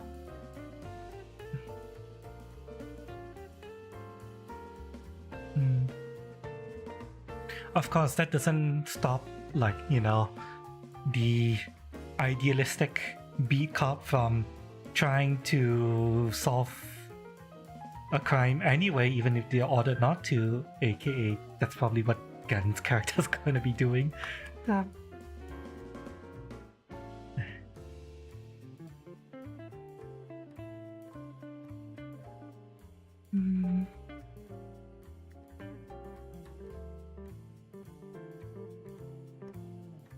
can totally see Ganon's character having a cyber arm with a shotgun implant in it. I think he originally mentioned that. He loves shotguns. I mean, if he didn't mention that before, mentioning the fact that it exists will make him want it. Yes. So, It's definitely a possibility. It's fairly expensive, but I'll see what we can do once I have him sat down and we roll up his character.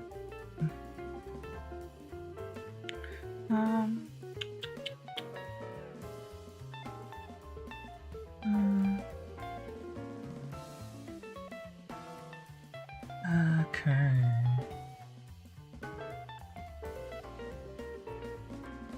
He's definitely gonna be a beat cop rather than a detective, I think, at least to start out with. Whether he becomes a detective eventually, I don't really know. Depends on how we end up playing his character, but he's starting out as a beat cop. I don't seem having the patience to be a detective.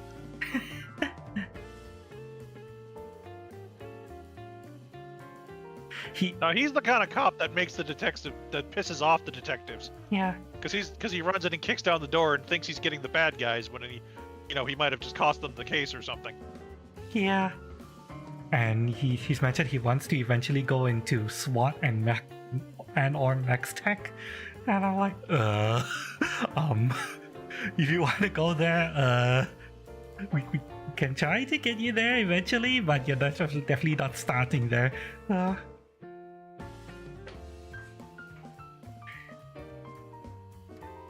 And technically, if he wants to get into Max Tech, he's probably gonna end up being a little bit crazy. But we'll see what happens.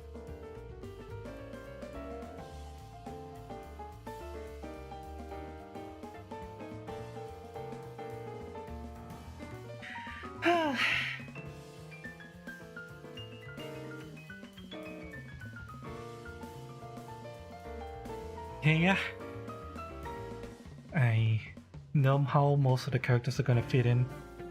Cause I just need to know if she's affiliated with any corp or gang, and then Whitejackal. Fucking Whitejackal.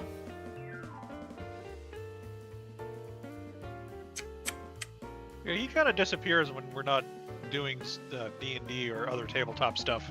Kind of hard to get a hold of him.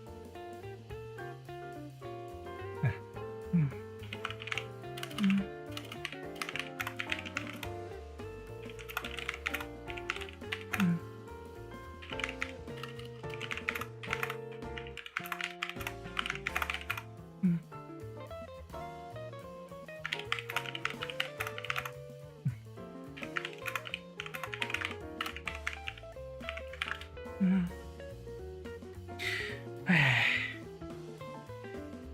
Now, technically, how long have I been streaming? The timer doesn't show properly, cause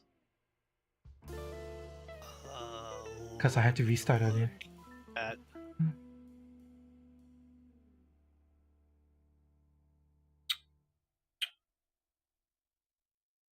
Been going for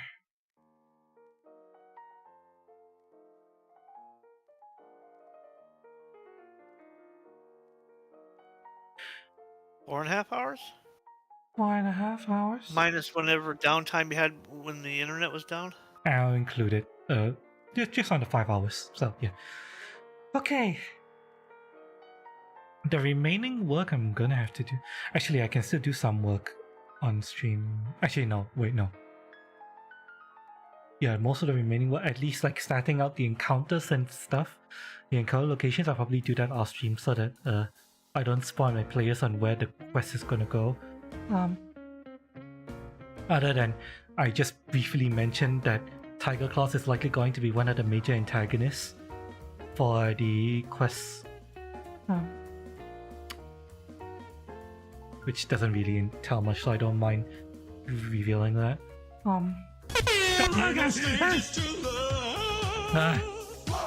You know the rules, and so do Okay, Yes, really there is funny. a cyberpsychosis.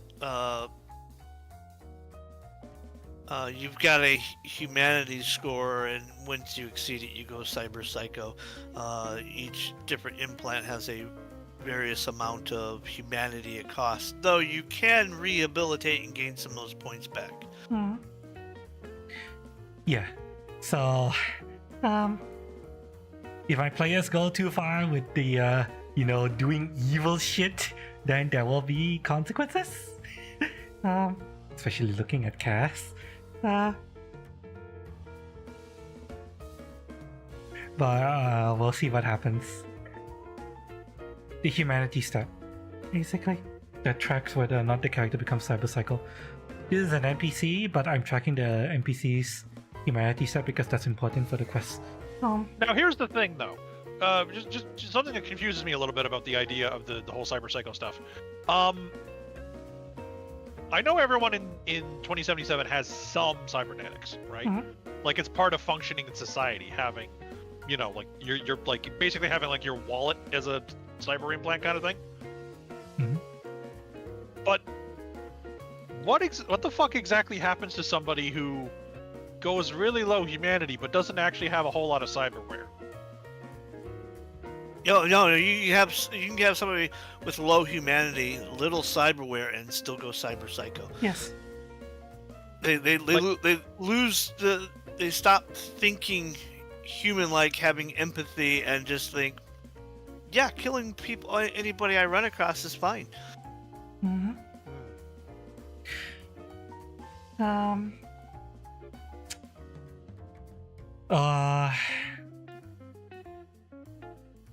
Stress can drive people cyberpsycho. Trauma can drive people cyberpsycho. The way I'm gonna rule it is that it comes down to the character. And in terms of the place, it comes down to the player's character. How it manifests.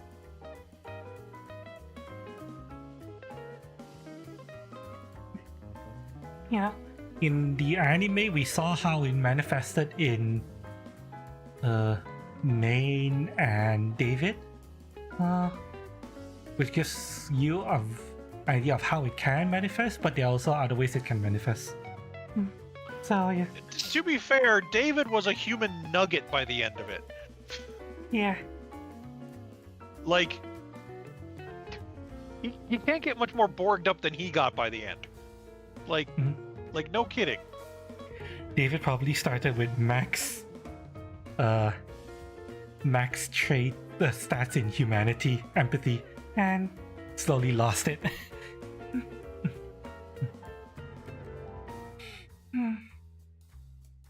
Hi Cass, welcome.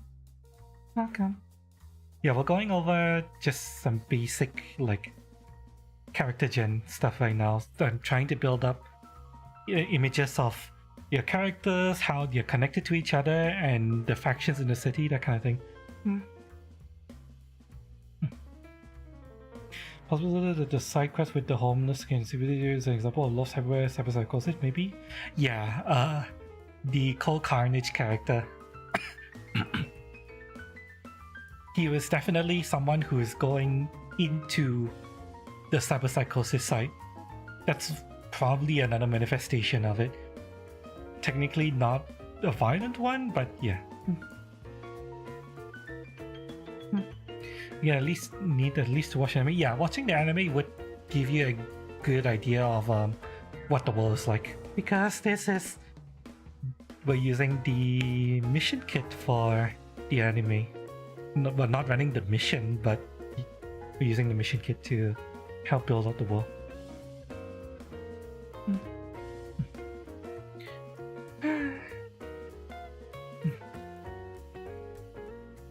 For anyone who hasn't played the game or has no idea what the world of Cyberpunk is like, just watching the anime is good enough.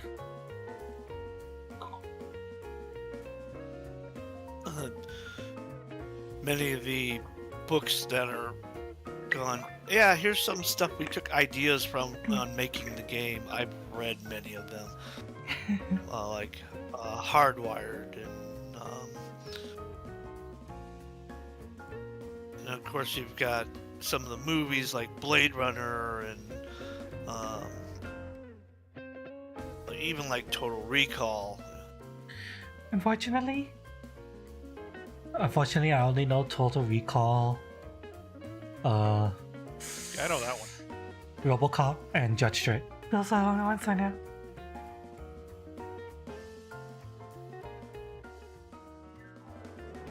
So, but is it a thing for like cybered up hookers to have 3 tits? It can exist. Not sure how many people will find it appealing, but it can exist. Well, I was just thinking of Total Recall because there's the misses with the 3 tits on Mars. I mean, okay. Of course, that was a mutation. Yeah, that wasn't cyberware. That was a mutant. There is a scene in the Edgerunners anime that shows Maelstrom, and in the Maelstrom gang, there is one person there with multiple tits, if I'm not mistaken.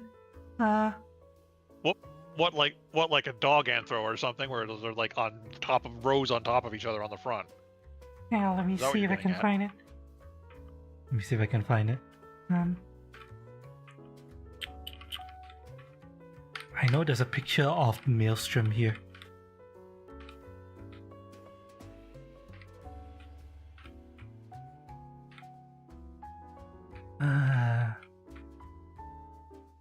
Yeah, here, literally.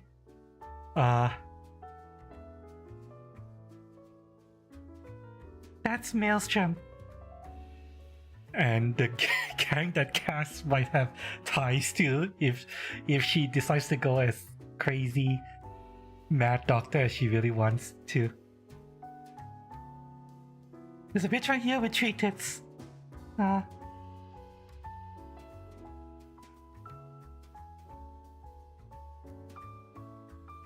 Maelstrom, one of the gangs in Night City, they're crazy. They all believe in replacing the weakness of the flesh with the efficiency of steel. No, those guys with the weird, fucked up, like, hollowed out face. Like, how much of their fucking, like, frontal cortex has been removed to install that, like, eye visor thing that they all have? Like, that's too much skull removed. It's a cyberware called multi-optics, and they actually have like 6 or 8 eyes. Yeah, they basically I'm sure it's fine like, and dandy, but like, it doesn't seem like it should work. It's kind of like having all of those like tactical goggles welded directly to your face. That's basically what they have. You got recommended a stream and you just blast your tits out the gate. Well, Cyberpunk. That's Cyberpunk for you.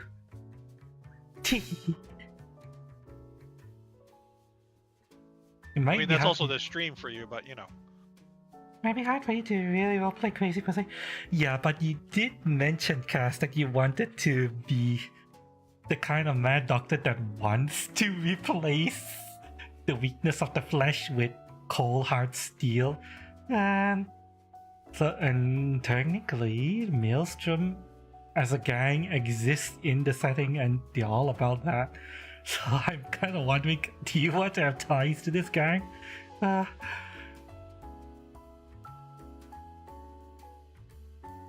You don't have to. I'm just wondering if you do want to.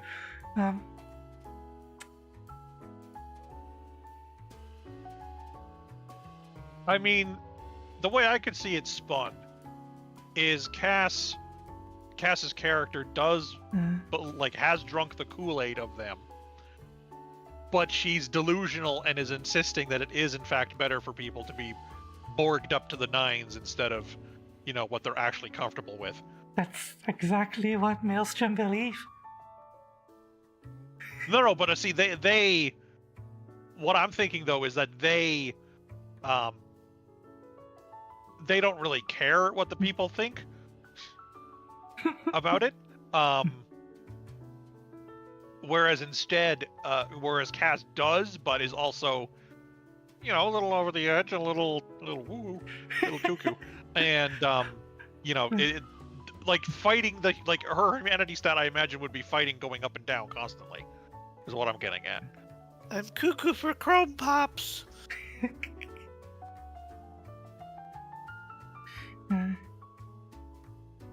Roleplay crazy. Well, I mean, like I said, I'm willing to let you guys roleplay evil characters. There'll be some consequences, but I won't make being evil just straight up immediate humanity loss turn cyberpsycho kind of thing. I'll make it more like you're kind of towing the line, that kind of thing. Is you guys starting a new Red campaign soon? Yes. I am kind of like putting together the bones of a Red campaign, although it's technically more Cyberpunk 2077 campaign.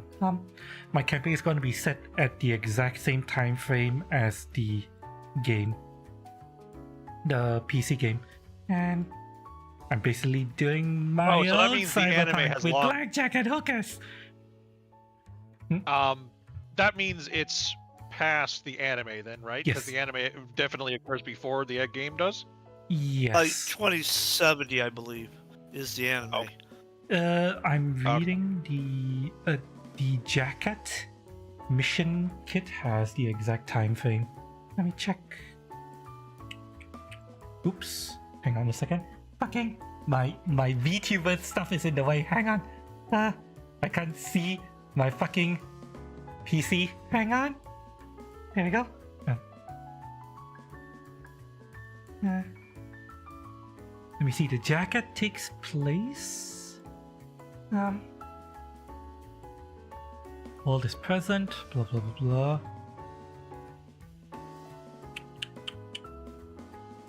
The mission kit book. Being an Edgerunner.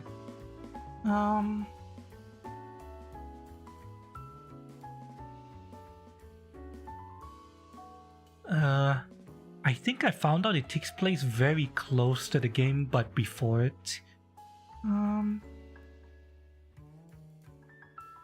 is 2076. You talk with one of the survivors of the guy that shit, I'm name blinking, the Sandavestian guy. After he had died, you talk to one of his chooms, Falco, I believe. and they give you, they give you his coat. Yeah, Falco. Oh yeah, so David, yeah. Yeah. David, yes. The anime starts earlier than 2076, but ends on 2076. Yeah, that sounds about right.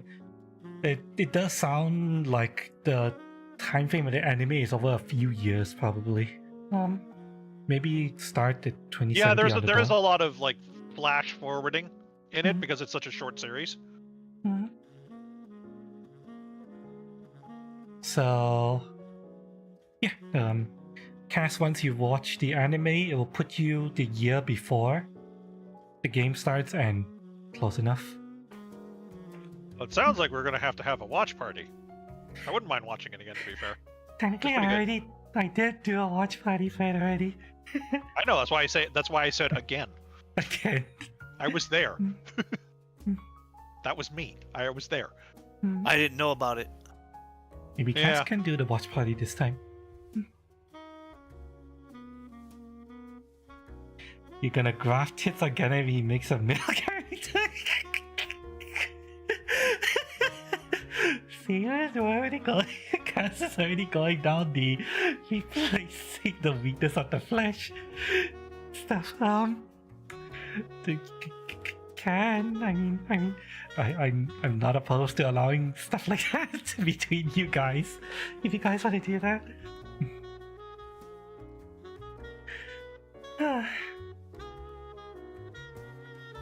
Oh, Cass, so I wanted to ask, you've already briefly gone through your character's background. You mentioned that your character lost her parents? Parents murdered, if I'm not mistaken. Oh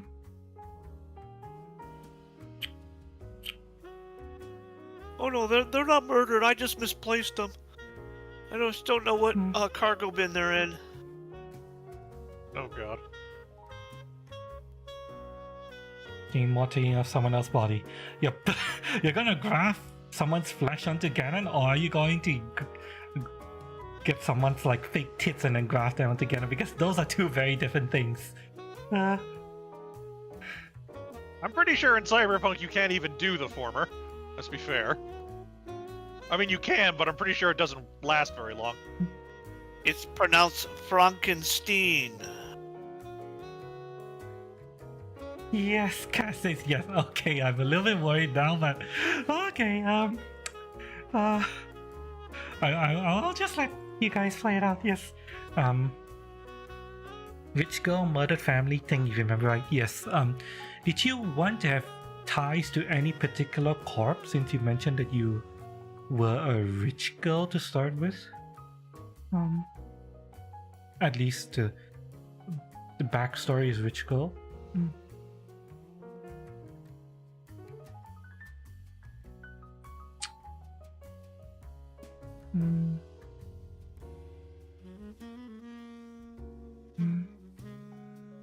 You haven't watched any content, so you don't know.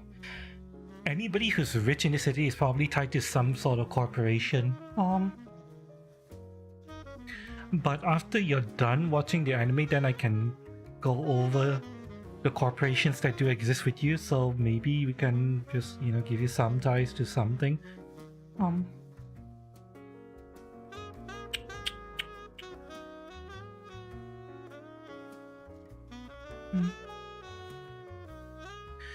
Technically, biotechnical are probably the closest one with ties to medicine and all that, but we'll see what happens.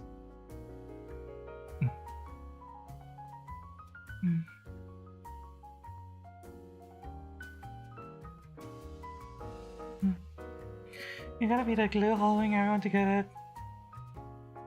I don't know. It kind of depends on how Ganon plays his cop, and also how Whitejackal plays his fixer, because I still have no idea what type of character Whitejackal is gonna be, other than just a fixer. Kind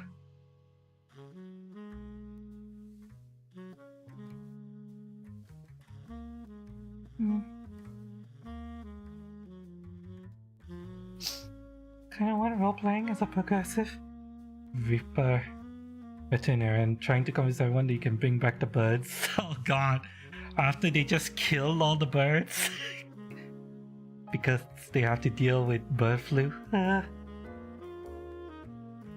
A veterinarian who does Ripper Doc on the side for money.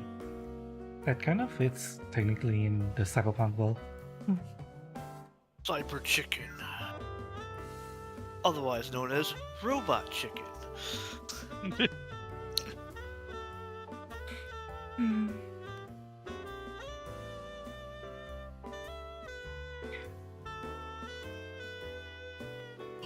Um.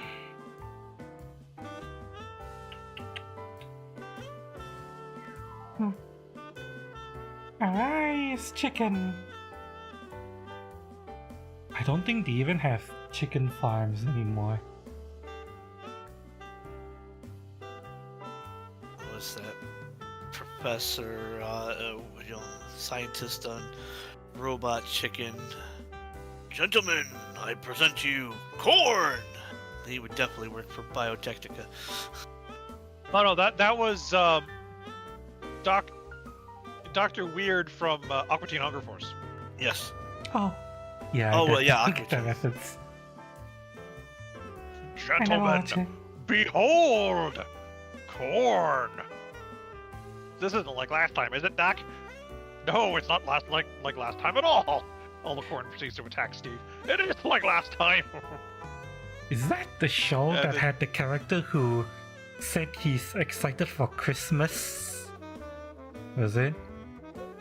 Or something, and nobody's more as specific. excited as he is? And then somebody in the crowd says, "Ah, yeah," and then he goes, No, "Not no, no. scientifically possible." No, that's Invader Zim. That is the okay. father of Dim, who is oh god, I forget, Doctor something or other. But they were about to celebrate World Peace Day, Ah, and he's like, and nobody's excited about it as I am. Someone in the audience, the kid in the audience is like, I am, and then he just like zips through the crowd at like light speed. Not scientifically possible. mm-hmm.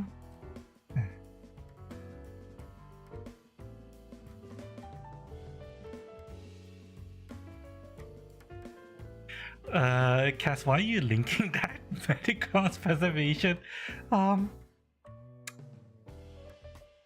This is technically Cyberpunk 2020 location.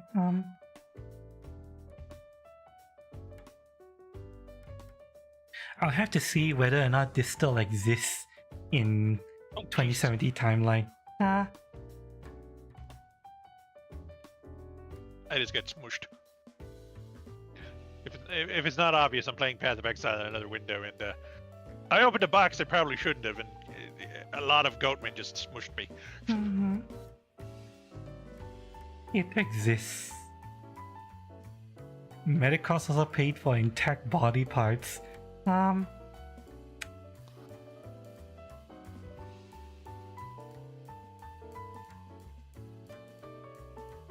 You should be able to grasp stuff onto people. Oh my god.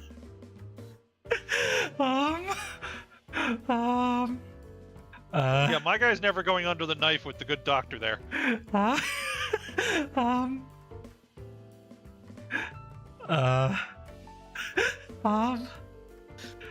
Let me. Your name will be Dr. Quack. No, Dr. Mallard, because they're a quack. Oh no, the mallards are all gone from bird flu. Okay, let me see. What do Reaper dogs do with old body parts?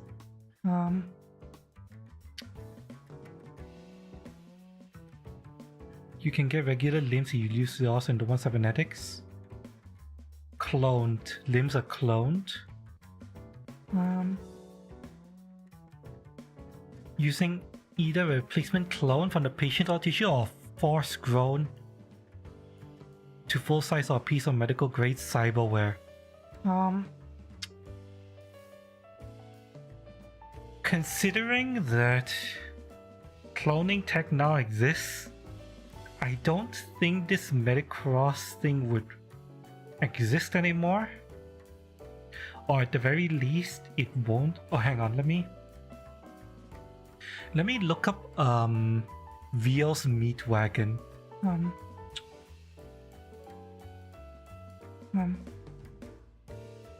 me see here. I'm just picturing it. Real I'm just meat picturing wagon is like poor man's trauma team. Yeah. Joy TDRPG, you can make things kind because if you say so. Yeah, I'm probably gonna be making a lot of things up on the spot. In your home game, you're playing a rocker boy with bogged out legs. You're starting cash on the legs. That's definitely the fun of TTRPGs. me see here. Well, you gotta have the latest in hip gyration technology. Let me see. Okay, so knowing that the trauma team and the hospitals will be using cloned parts, what Cass is trying to do, let me see if Rio's Meat Wagon trades in it. Let's see here.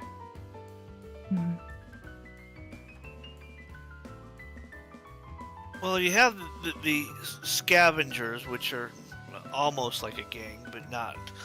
Where, you know, they kidnap people and take off their cyberware and good organs to sell on the black market.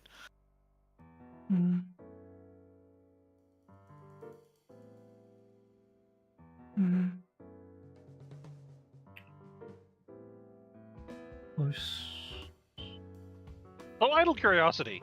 You guys have mentioned a couple times that chicken isn't a thing in the setting anymore, because, like, they just got, like, wiped out due to, like, biological disaster, right? They were wiped out because bird flu was on the rise and the city decided, you know what, kill all the birds. Literally. So do they still exist in the setting as a whole? Just not No. in Night City? Well, you see in specific, the one guy butchering a chicken to take it to one other person, but it shouldn't be there. Kinda. They're illegal. Yeah, heavily regulated.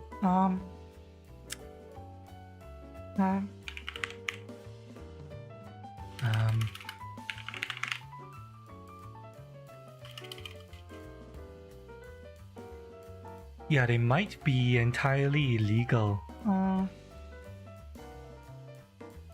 Outside of, Well, like, I'm just whatever. wondering if the concept of, like, I'm more wondering, like, does the concept of chicken as a food still exist in the setting? Oh no, all food is kind of like mostly made of soy and whatever cloned meat. Mainly from cows, if I'm not mistaken. Factory farms don't really exist that much anymore. Or not that much. It's hinted at in the 2077 that Biotechnica might be doing some Soil and Green stuff. Joy. In 77, synth meat is just whatever. Yeah, everything is synth meat now. Mostly. Getting real meat is a luxury. I was about to say, do the really rich people get real meat? They can. Or is the world just that fucked? They can get real meat, but it's really, really expensive. Highly Oh yeah, regulated. well, what do they care? They're rich. The entire area South Pacifica is factory farms, where the synth meat is grown, I assume. Clowned and stuff. Just had the mental thing of from Demolition Man that Taco Bell won the wars between different restaurants. No, jeez. Everything is Taco Bell. I might insert a Taco Bell into my own setting. Teehee.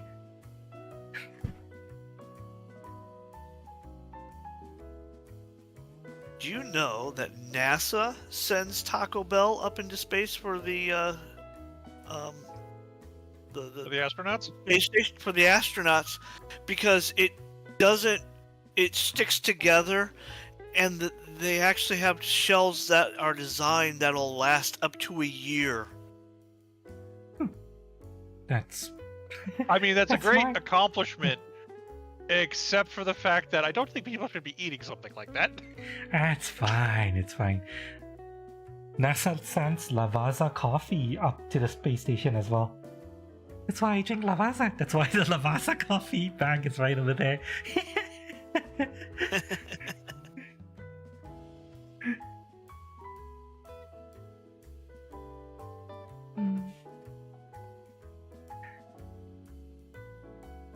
But yeah, the factory farms that exist in Night City are if there's remit there, it's highly regulated, very expensive, and yeah. God damn it, Siri! No, I'm not talking to you. Fuck off. Okay, sorry about that.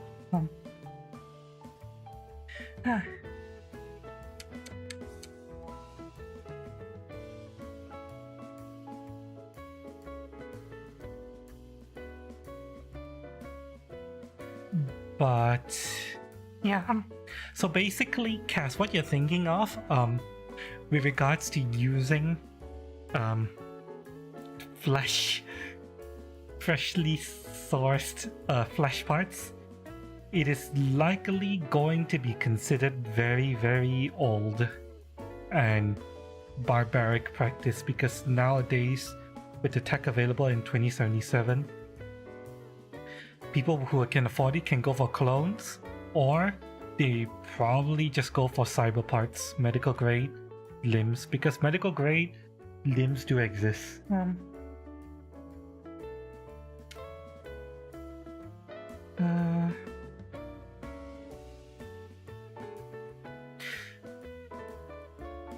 Grafting someone else's meat parts onto another person, you're going to have to deal with things like rejection and conflicting blood type and all that, so it's like I don't think it's probably gonna work out well. Well, I mean, you Not for the can person. match the blood types. If you bother to do it, you can match blood types. It's not like that's a that is not like it's an inevitability. But yes, you would be getting tissue rejection otherwise. Yeah. Just from the fact that, hey, this isn't what I was born with. What the fuck is this nonsense? Get it out of me. Yeah. That's what the body's reaction to it would be. So that's probably what's gonna happen, Cass, if you start grafting body parts to other people willy-nilly.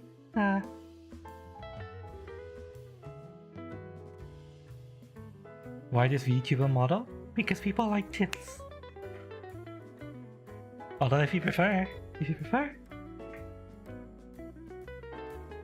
I do have a trap model. Here we go. Flat trap model. Which I still need to update for my latest body base, but yeah, I'm not sure when I'm gonna be able to do that.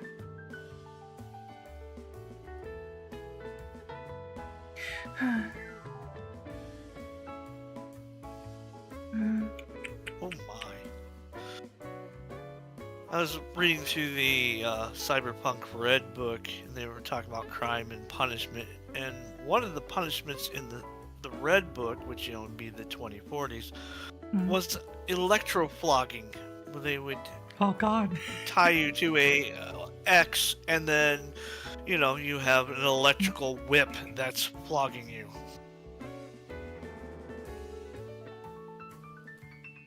10 lashes is enough to kill most people.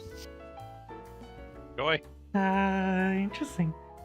You figured med school, rich girl. Okay, if you were in med school, your parents will probably have corporal ties, maybe even with Biotechnica or Arasaka. Arasaka and Biotechnica both deal in the medical side. Maybe crazy, have fun playing with bodies. With regards to like I mentioned, with regards to grafting people's parts onto other people, you do have to worry about like rejection and blood type and all that. The whole reason it's not like RimWorld where everybody is a universal donor to everybody else. Yeah. Whether they want to or not. Yeah, in the world of Cyberpunk, the reason why people tend to get replacement limbs in the form of cyberware is because cyberware doesn't have to worry about blood type. Yeah, people do have to worry about their body rejecting the cybernetic parts, but it's apparently the tech has progressed in a way where dealing with that is easier than dealing with flesh rejection.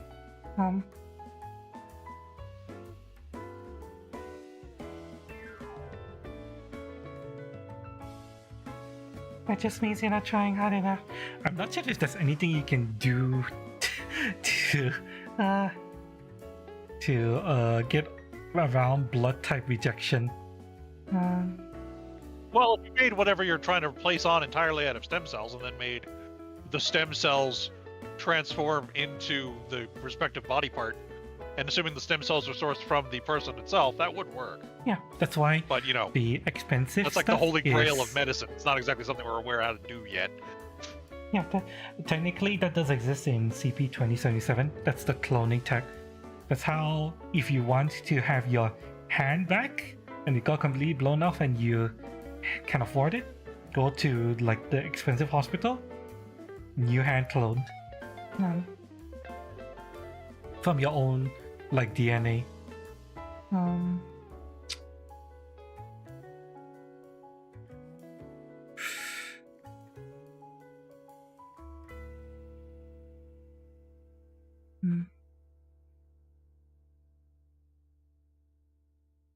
Most likely graduate from an Arasaka Academy. Might be. I have to see whether Biotechnica has kind of like their own like academies and stuff.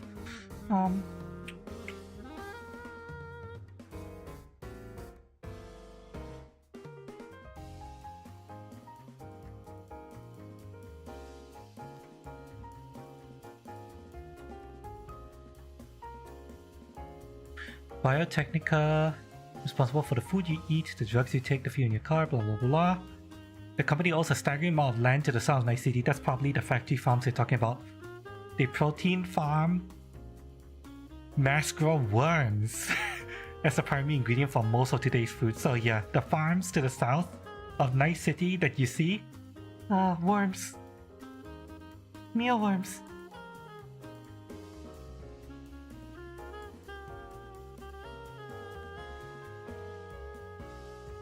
Gross.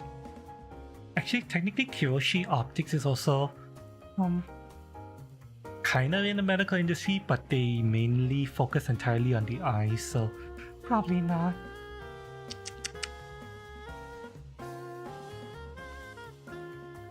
Trauma Team would also have their own universities, I assume. Let me read up on CP Red. Well, Kino, that's fine and dandy, but it's still fucking gross.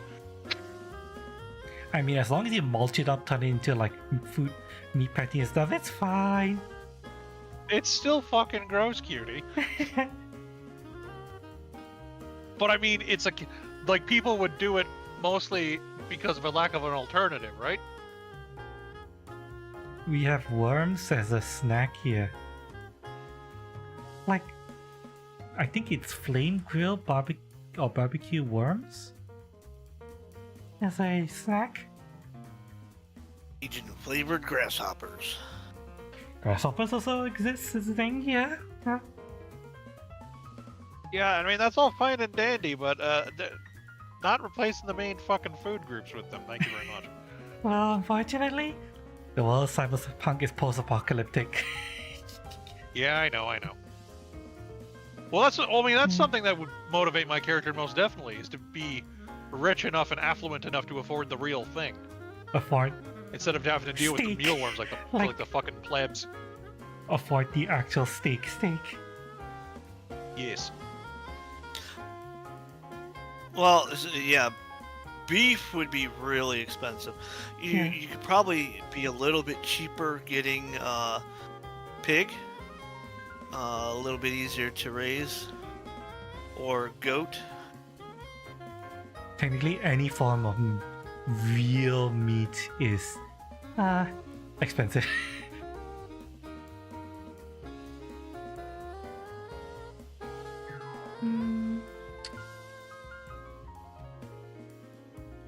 What's here? I want my steak and I want my bloomin' onion. Yeah, what's the status of like veggies in the cyberpunk timeline? Are they just as disgusting, or do they Or that people actually managed to figure out agriculture again. It's hydroponic grown. Yes. Yeah, I'd imagine, yeah. But like- in the game, you get a lot of like vegetable alternatives, like toppings on pizza. There was like avocado and something else, I forget.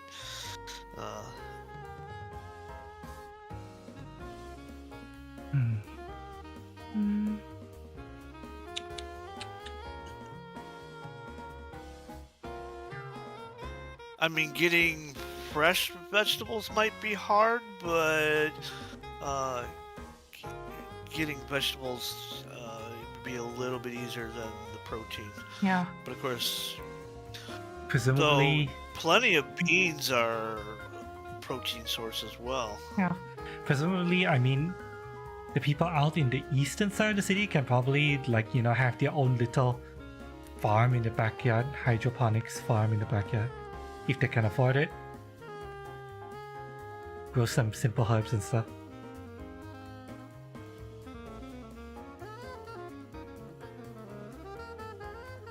Damn, Cass, nice. Oh, Cass just got a 6th link in Path of Exile, pretty rare drop. Oh, Good nice. stuff. His dreams to dine at the Outback Steakhouse. The Outback Steakhouse is probably really fancy. Gotta wear a suit and tie or some shit to go there.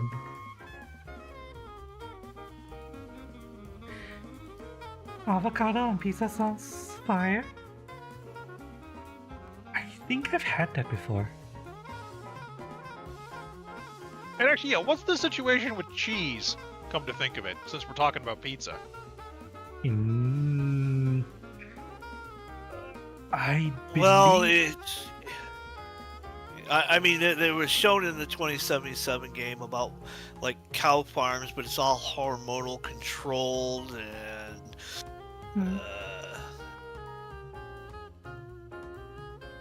Right, but like, it's not like rat milk or something fucked like that. No. Probably either synthetic or highly that cow farm with stuff full of hormones kind of cheese. Milk is completely Well, I synthetic mean, in yeah, 2077 I'm according not to the wiki. expecting them.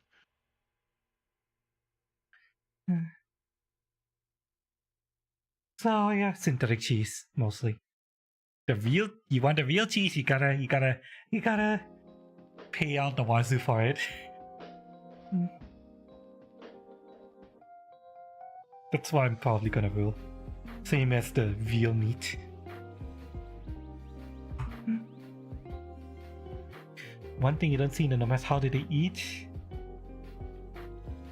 In the game, yeah, they don't really explore how the nomads get their food. Fuck did my runes go? Oh, there they are. Yeah, I'll figure out what to do with these later. I'm reminded of a short story done by Piers Anthony. There was a human that was, that there had developed going into parallel worlds. Okay. And he was like someone that would go and assess whether that world could join the multiverse alliance. Okay. And the world that this guy had gone to, a virus had taken out most of the large animals. Humanity still exists, but say cows were completely wiped out. Okay. They had people that had devolved to basically almost cow state, and they were milking the girls. All right. Yeah, I was gonna say, I'm pretty sure it wasn't shown in a fetish way there, cutie. I'm pretty sure it was meant to be, oh, look at this horrible thing people are doing. Oh no! It went R-rated.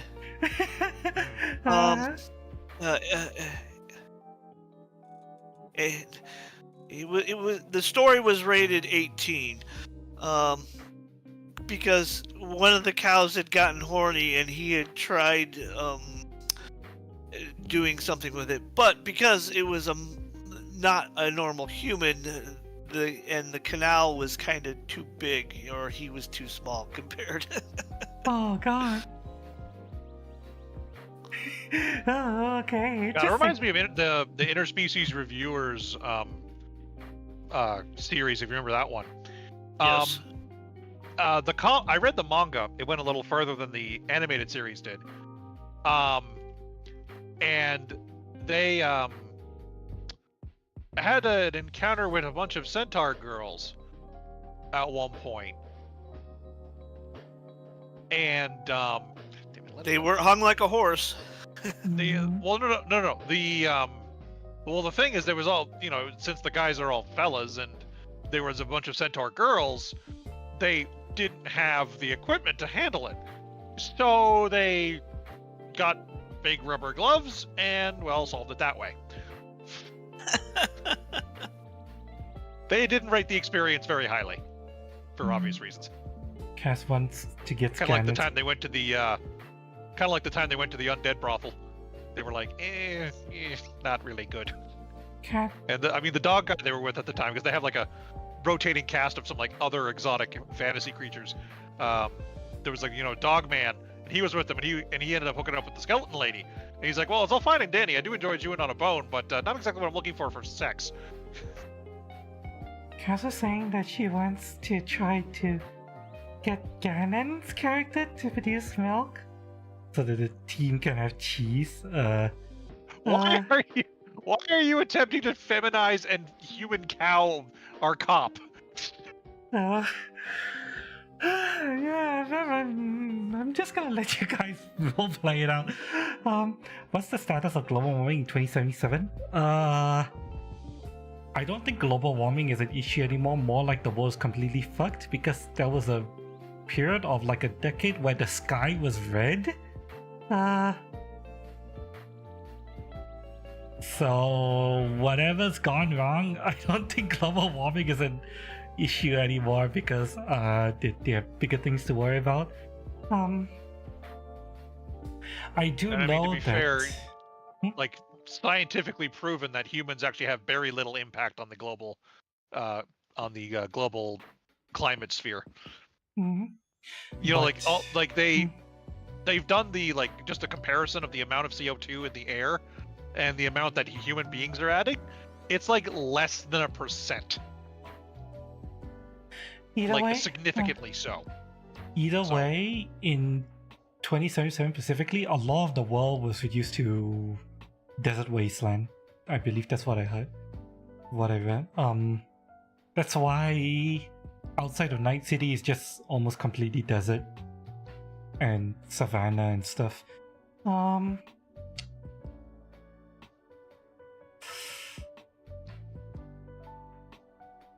So yeah, that is Unfortunately, Yes, I where think I we will. currently live, IRL got nuked. oh Rip. yeah, nukes went off. That was part of the backstory. Well, I mean, post-apocalypse nukes tends to go hand in hand. Mhm. And there was a plague nearby. Yeah. So like, idle curiosity. Is there ever anything mentioned about Canada in the cyberpunk setting? Could Or try is to that look so it up. far out it might as well be another planet at this point? Other countries still exist in some capacity, but I don't know about Canada. Okay, let me look it up. Canada! Blah blah blah blah.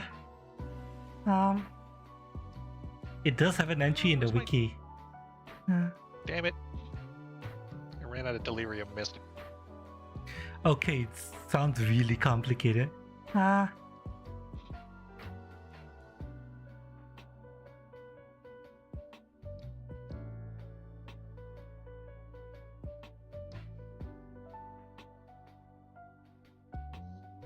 Canada is also a barren wasteland, but people still exist up there.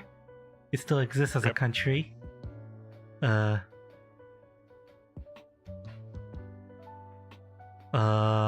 mean, Montreal's still going. Eastern Quebec severed ties with. Wait. The Eastern Quebec severed and tightened ties with the European Union? What? Okay, I don't know what the hell is going on there. I think they meant severed ties with Canada and then sided with the EU more. That's probably what they're getting at. Because it's kind of a thing around here that Quebec isn't entirely happy with the whole being part of Canada thing, and they've tried to vote out of it a few times, but it hasn't gone through. Okay. Toronto, second largest car manufacturing city after Mexico in That's North all right. America continent.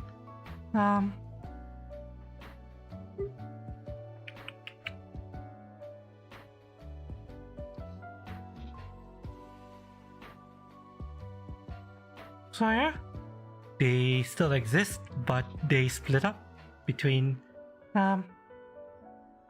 normal Canada and French Canada. And yes, I'm going to call it that. No, that's usually what it's called. Because French Canada is kind of, well, I'm going to say it from the perspective of an Anglophone. It's, sorry, Cass, but it is a little kind of overly proud of itself. I think is the best way to put it. Night City is in modern day Southern Cali, so it's basically just yeah. I imagine the nukes probably didn't help, and whatever it is that turned the sky red. They cleaned it up and rebuilt it. So they took the irradiated material away. If you're looking in the Cyberpunk Red books, which is the 2040s, yeah, the area around Arasaka Tower is a wasteland combat zone. But by 2077 timeline, it's all fixed up and cleaned up, and they've got a memorial there.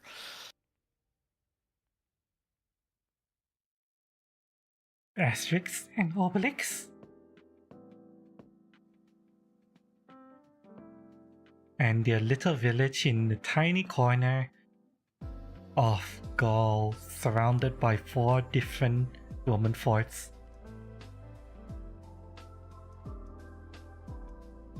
Where they fight Julius Caesar, who keeps going on and on about it too brute. And the comic keeps foreshadowing the fact that Brutus is going to stab in the back. So yeah, I read all of it. Every single Asterix comic book. Jeez. I think there's like, what, 30 of them? Something like that? I was under the impression it was like a much older series. It is really old, but that was one of the few books my dad was able to get me to read, so I read them all.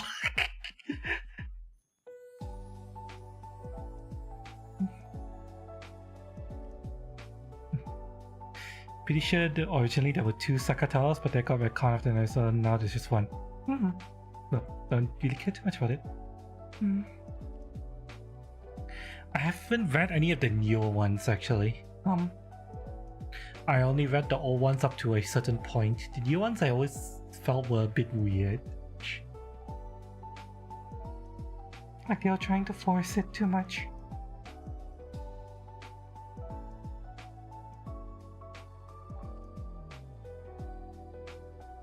Many Quebecers basically feel and act like that's what French is in Quebec. What? That you guys are the one tiny Gaulish village surrounded by the rest of Canada. Pretty much, yeah.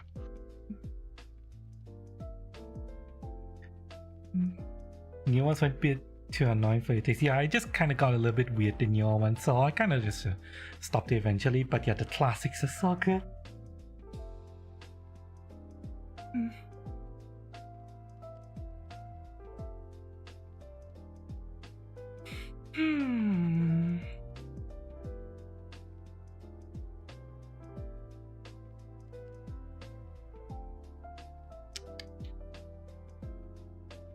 In any case, yeah. In regards to Cass's character, whatever ties her family might have had to, you know,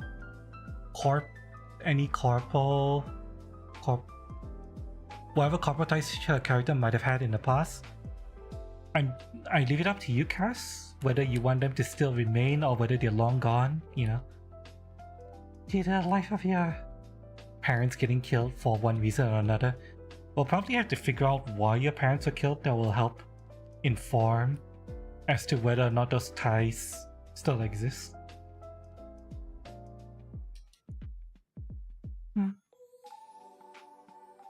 How far are you guys going?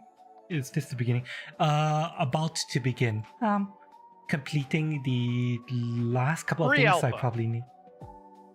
Yeah, this is even before session 0. I'm just kind of like spitballing ideas and getting a good idea of what my players are going to be playing into my head. I have the starter quest and the way it's gonna progress mapped up in my head. And then after that, we'll see what happens. There's not going to be like a greater story quest hook because, you know, this is literally all of our first forays into this system. We're gonna be feeling out how it is, learning as we go together, even for me as a DM.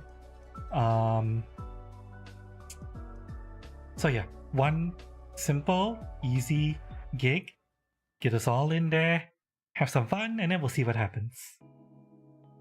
See if we all die first. I'm not gonna So kill I'm you looking guys. at the old original Fine. Night City book that shows Arasaka Tower. It kind of starts out as one tower and separates into two.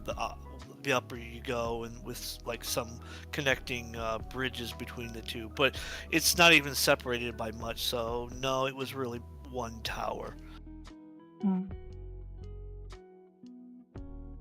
So it didn't really get retconned. Oh, Though I could see it happening if it was the case, but no, I've got the old original Night City book before 9/11 happened.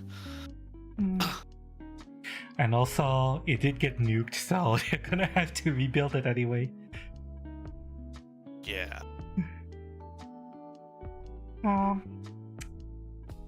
So yeah, my campaign is still a couple of weeks away from getting truly started, cause yeah, I need Cass to watch the anime and get a feeling for the setting. Need my players to fill out their character sheets, and I need to Finish out your Monster Hunter fix. I am getting there actually. My Monster Hunter, the Monster Hunter, the rush is over for the most part, and it's now kind of starting to enter the, you know, gonna play Monster Hunter off and on for the next probably 2-3 years. Waiting for the title updates. Pretty much. So that's why the past, like, since the weekend, I've started working on this again. The rush is over. I need to build the battle areas for the quest I'm foreseeing. Maybe like 3 big encounters for this simple quest.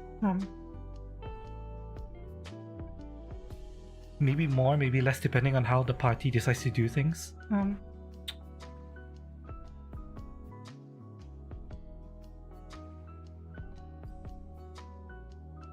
I know exactly where the final battle for the gig is going to end. I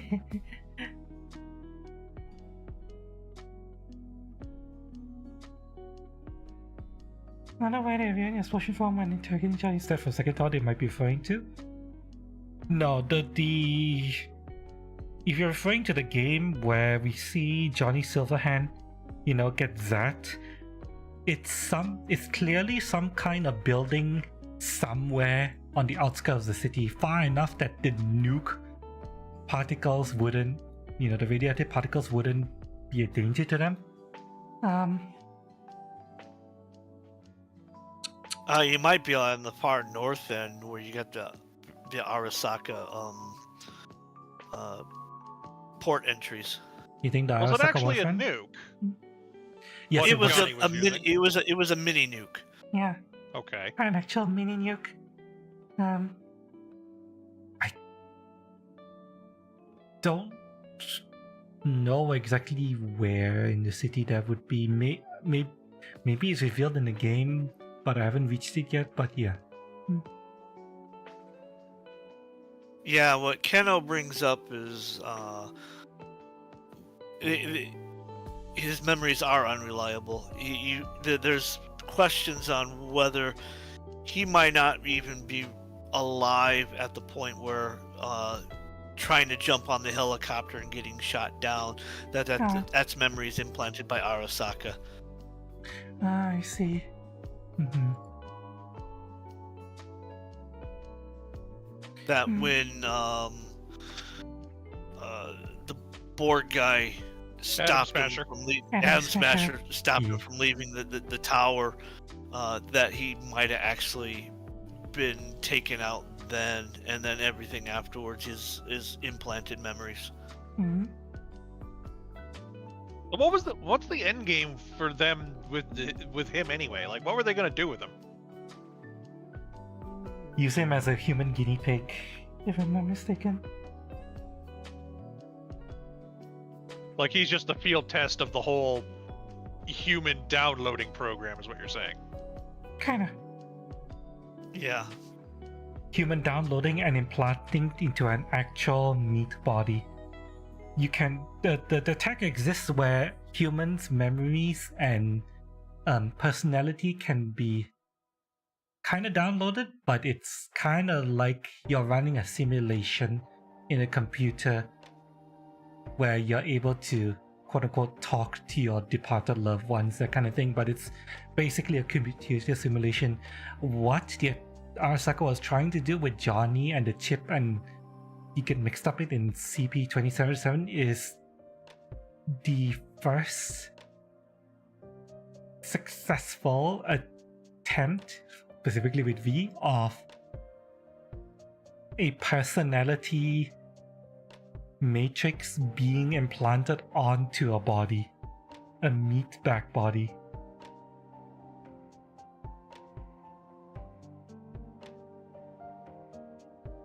It hadn't been done before until everything that happened with V, and he got Johnny Silver in his head. Well, that specific chip was a Abanaru private project. I think he wanted to transfer his own mind into that and put it into a new clone body, You mean since the he was Emperor? getting so damn old. Yeah. Oh yeah, classic like Lich immortality scheme is what that was.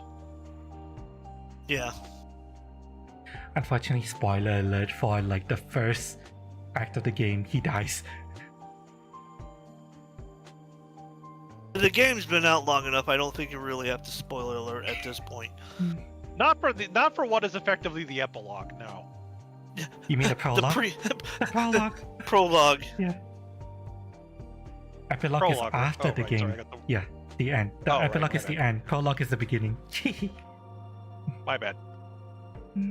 Otherwise known as the tutorial. Mhm. Yeah.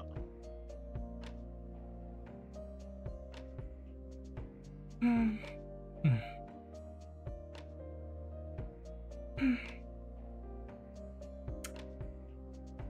Okay, yeah, I think I've kind of done everything I need to do, unless you guys want to discuss more about your characters. Where you are in the world, that kind of thing. I'm not quite in the headspace for it, but I guess I can ask. Like, okay, if Netrunner is effectively the settings wizard, right? It's the one that can do all the crazy shit that isn't just running up and hitting someone with a stick. Or, in this case, shooting them with a gun. like, can I get some examples of what you can do? What should I expect? Okay, real quick to answer the question. Technically I haven't finished the game yet, but I already read up all the endings, so yeah. That's me anyway. Lucky, I know you played the game. Did you finish it? I went like nomad route first time. Nomad. Okay, so Lucky went with the nomads.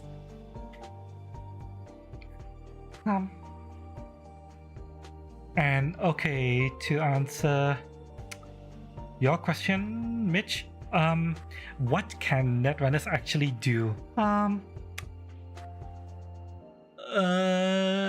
It's basically broken up into two broad categories. I will answer the one that I know more about, the on-site in-combat application of Netrunning. You are able to access wireless data points at range, which is something only you can do as a Netrunner. Nobody else can do it. They don't have the hardware to do it. You can get in the way the internet, the networks work in Cyberpunk's setting is that the internet basically doesn't still exist, but it's walled off beyond the black wall. Yeah, because it's full of cyber ghosts.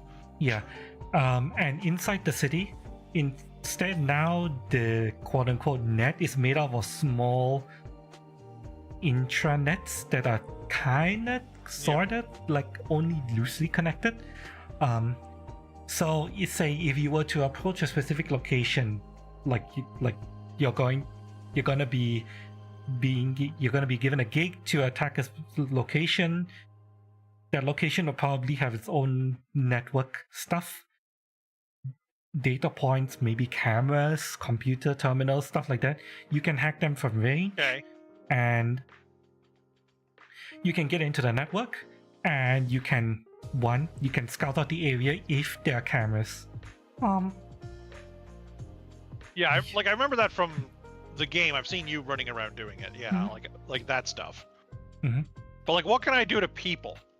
What you can do to people? Okay, most people outside of the animals would have a neural port built into them from very early on. Wizard with control and illusion magic, pretty much that's the best way to describe it. Outside of fighting with the animals, you will be able to hack into people's neural ports, and from there you can do things to them. You can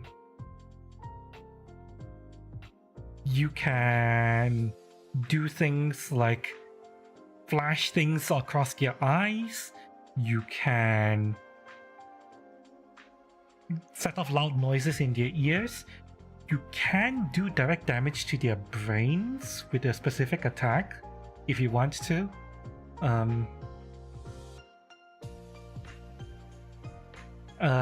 And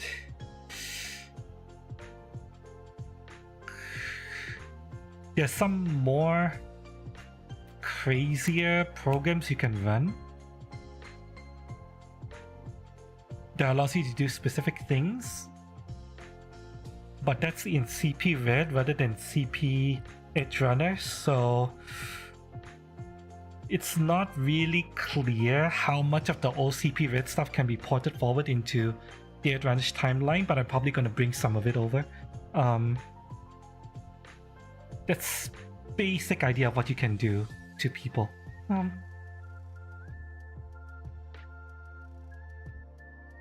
Alright.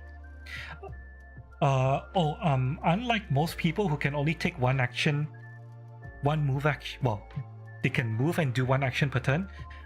Net actions, you can perform 3 net actions per turn, but each target can only have one net action done to it by you per turn. So it's kind of like, you can have that guy and that camera in one turn, and you can do one thing to each of them, that kind of thing.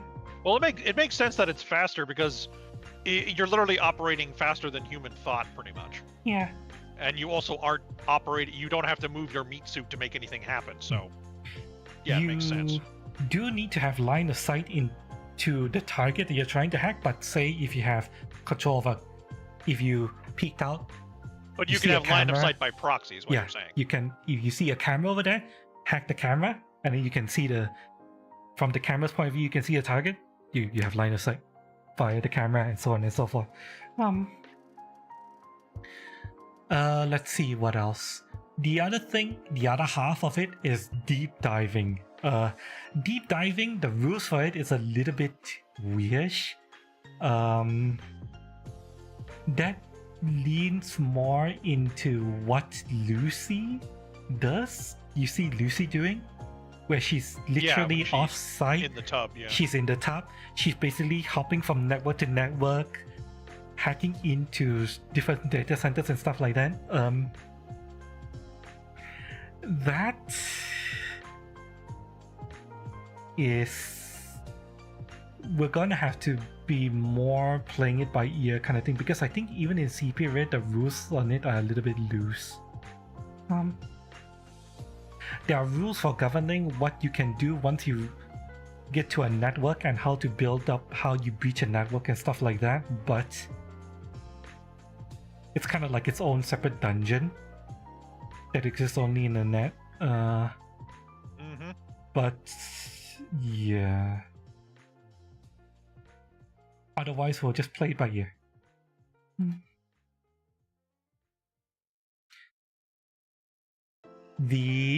I think whatever CP Edgerunners ends up being, the 2080s book ends up being, I think they're probably going to redo Netrunning again. Because I don't think any TTRPG has ever done something similar like that right. Just because it's such a fucking weird concept. Yeah. Like, how do you do it, right? Oh, fuck. Oops, sorry, wasn't paying attention to my health. Nearly died. I'm okay. We already know that I saw the tunnel a little bit, but I'm okay. We already know that the on-site in-combat stuff for hacking, that's the edge based on what we see in Edgerunners mission kit, it's probably going to stay the same, but the deep diving stuff, that's going to be probably redone. Are all the quick hacks from the game in this? No, technically not. The quick hacks, like all those detonate, grenade call for backup, that is something CD Projekt Red designed on their own. The quick hacks that are available in the Edgerunners mission kit are very basic. We only have impaired movement, sonic shock, overheat, short circuit, cyberware malfunction, lure, silent burnout, puppet, system reset. Puppet? Okay, puppet probably is the closest thing we have to detonate grenade.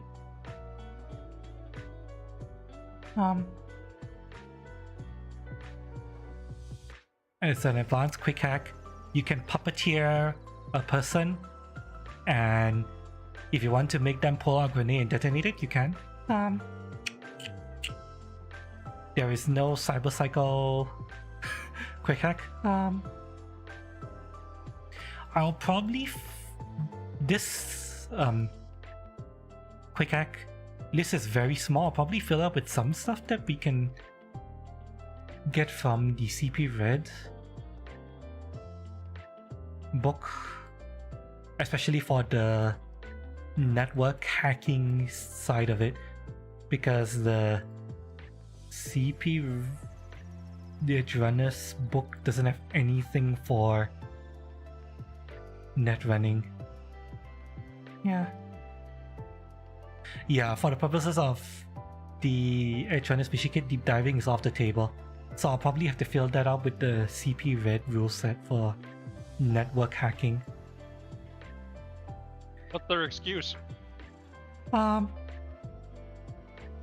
mission kit is kind of like a kind of like a starter set. They are going to create their own like new source book for this, where they consolidate everything and update all of the stuff. Okay. Don't suppose you got a time frame on when that's happening. Lucky mentioned that it's supposed to be set in the year 2080. No idea what the release time is yet though. That's for the next Cyberpunk video game. Ah.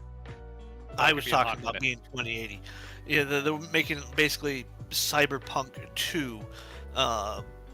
That's a video game that doesn't have to do with the tabletop. Oh, okay. My mistaken then. But yeah, so the people who publish Cyberpunk, they said that they are definitely making a new source book for specifically this timeline that we're going to be playing in, where they're going to do the deep diving rules properly. They're going to have a full set of like all of the properly updated cyberware and all that stuff.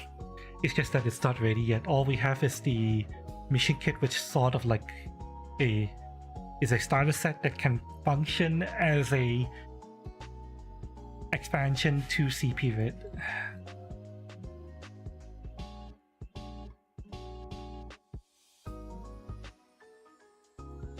It's gonna require a bit of homebrewing, pretty much, to get it all to work properly in like your own campaign, but it's doable. Should be doable. I will be giving you your suite of programs that you can run for deep diving and network hacking from the CP Red book. Combine it with the what the Edgerunners kit is giving us.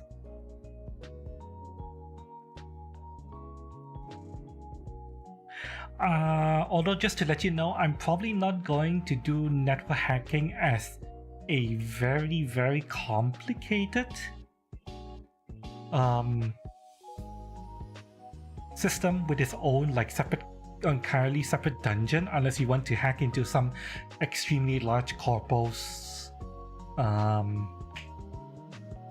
network, which I don't plan for you guys to do anyway, so I doubt that'll come up.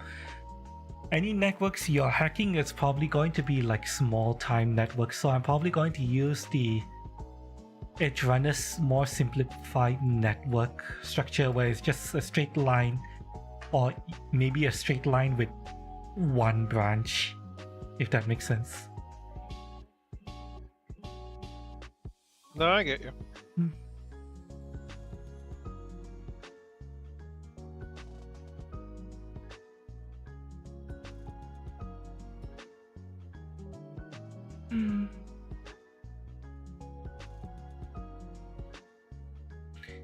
And I think that's it, yeah.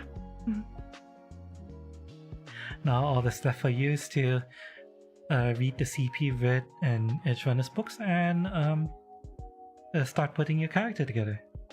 I pinned the character builder, the official CP Red character builder that you can use in Discord, so you can use that to build out your character. It's got all of the standard stat points for a standard character, including money.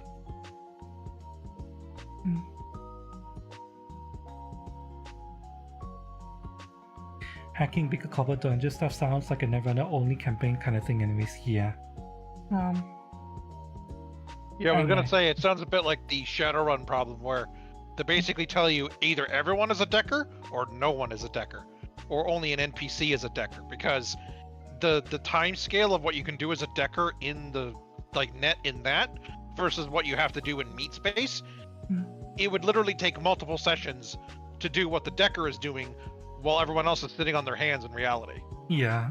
So Cyberpunk isn't as crazy as Shadowrun, so it doesn't take that long, but it does take long enough. It's basically, like I said, it's dungeon on its own, which I'm not going to run. I'm not going to send you guys against a large corpus.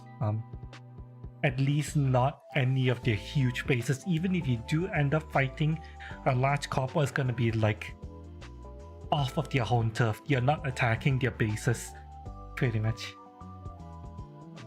Well, why would I? I work for them. I mean, technically it's Arasaka. If you were to, you know, do something that would be bad for Militech, that's good for you.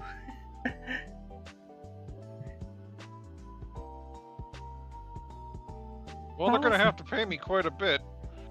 Mm-hmm. Dad and Militech might have a better offer, who knows?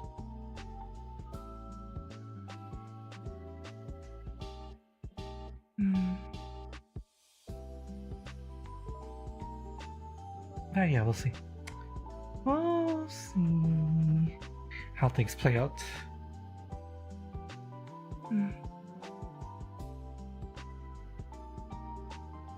But as it stands right now, yeah, there's no problem with having a Netrunner in a group for more on-site Netrunning stuff, where you're attacking like a scav base. You need to just quickly get in, see what you're dealing with, hack the camera. That's totally fine to have in the group.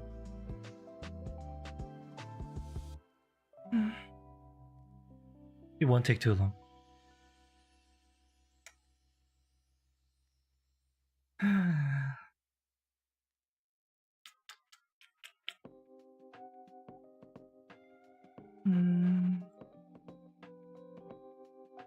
Yeah, I was just thinking, it's like, since I am going to play a, air quotes, cat girl,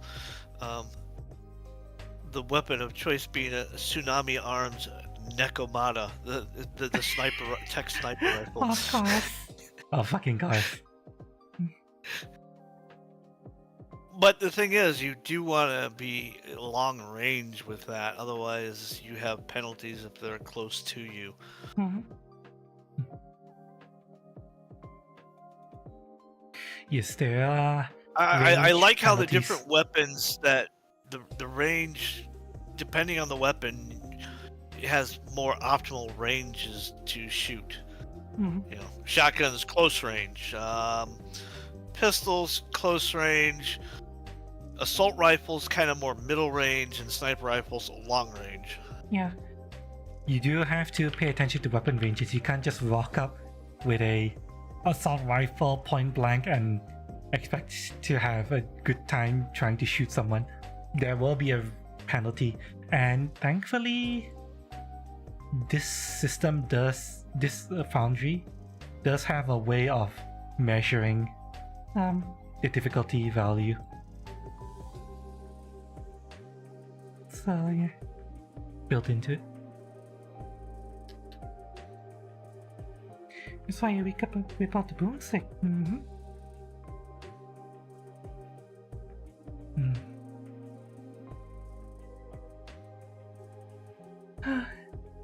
We'll see what you guys can end up being kitted out with once you start putting together your characters.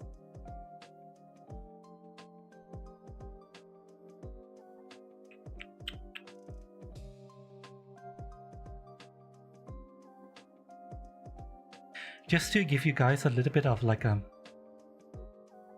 idea of how the story starts. You guys are gonna be meeting at the El Coyote Coyo. I keep forgetting whether the J is pronounced as a Y or a H. Kohoba. H. El Coyote Kohoba. Anybody who's played Cyberpunk will know what this bar is.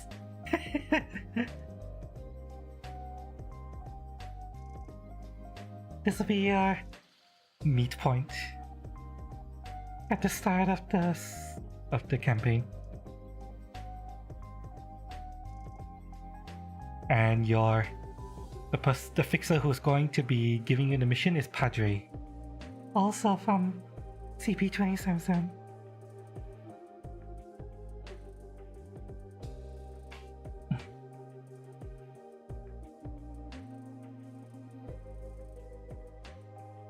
I start with grenades or something, steal some weapons or something, or steal some of Garnett's car. Garnett's gonna be a police officer.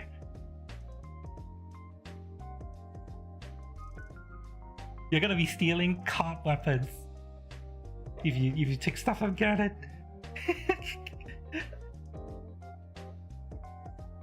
it's Mitch who's technically going to be a possibly either employee or freelancer of a corpo.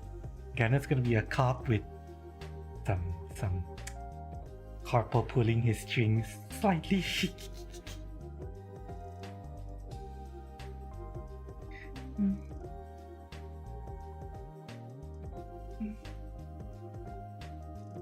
Okay,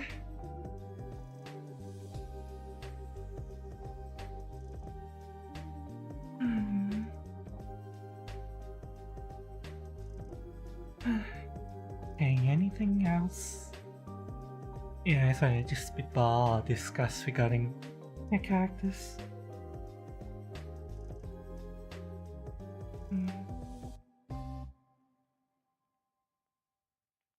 Just gonna call it boring. Oh, one thing that's good to note. Since this is, they do the CP rules do have require you to name like your nationality, where you're from, things like that nature.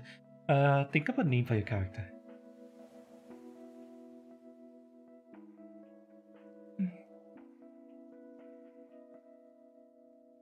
Can be any nationality you want.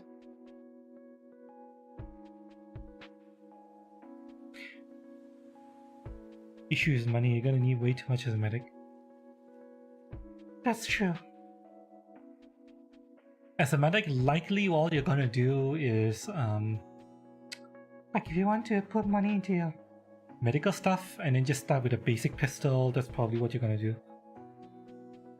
We'll see what we can come up for you, Cass.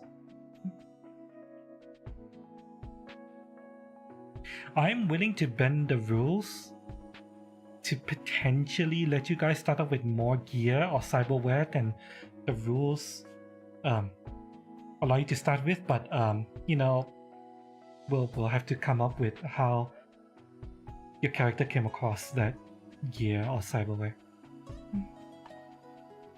It'll be tied to your backstory.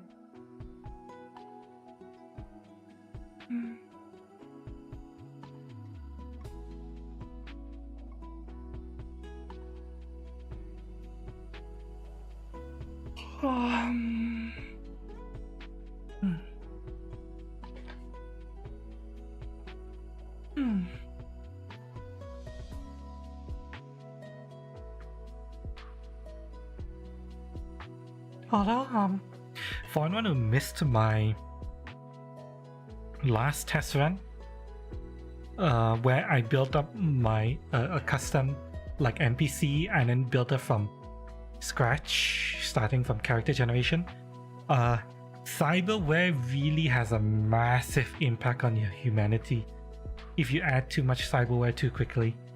So that's something to consider.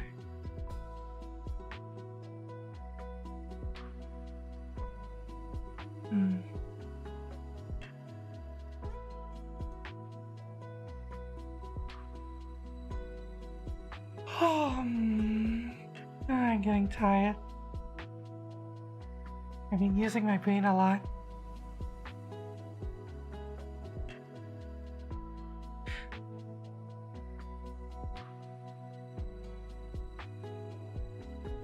Once I need to get a image for Caroline and Bridget because they're going to be very important characters. But I already know what they're going to look like. Just need to get the pictures sourced. What else do I need to do? I need to create context for Mitch and possibly Cass. Lucky. I leave up to you. Well, what kind of context you want to have beyond just the contact with Padre. And then I need to get in touch with fucking White Jackal. Does it matter? You need a med tech bag? White Jackal might be one of my potential contacts. As in, you need gear? White Jackal's character sends them to me, Mhm. and then I build it. Yeah, sure. You can have that contact. You also have Padre contact by default.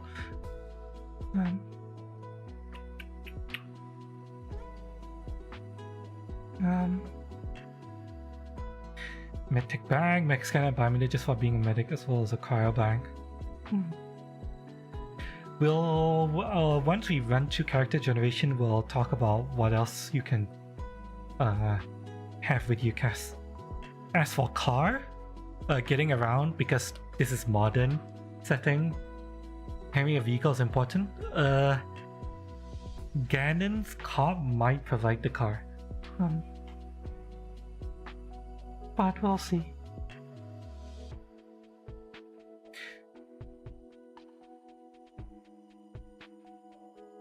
Mitch's Netrunner, if you're a corporate employee, you might have a vehicle as well, but we'll see whether, we'll decide on that once, you know, you've settled on whether you want to be a freelancer or an actual like employee for Arasaka. Mm-hmm.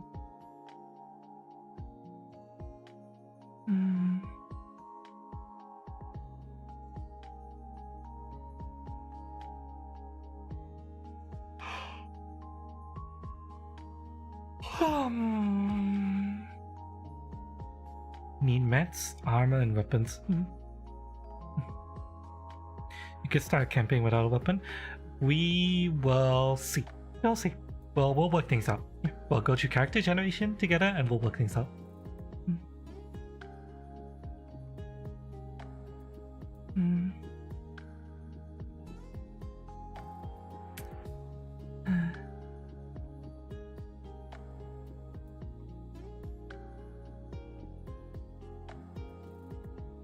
Okay, I think I'm all tuckered out.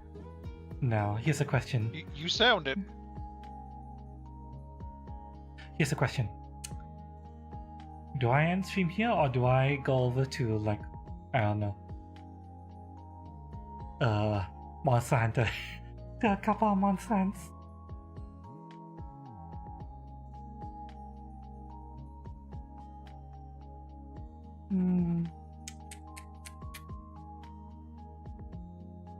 Decisions. What do you think? Chat. I need rest. A Monster Hunter. Okay, actually, you know what? By ending stream now, I'll be able to start, you know, grabbing the battle map or the encounters and populating the encounter area, especially the end of the gig. That needs to be a very specific battle map, and I would rather do that off stream. So yeah, you'll be jumping in VRC in 5 hours or so. Oh, are you gonna be doing a fancy stream or just doing any kind of stream or just chilling? Yes.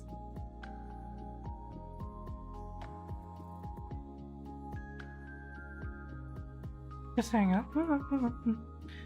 Try to keep that in mind. Okay, yeah. So that's another plan.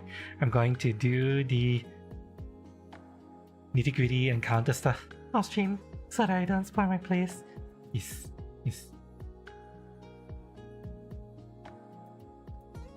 Don't worry, it's just gonna be me grabbing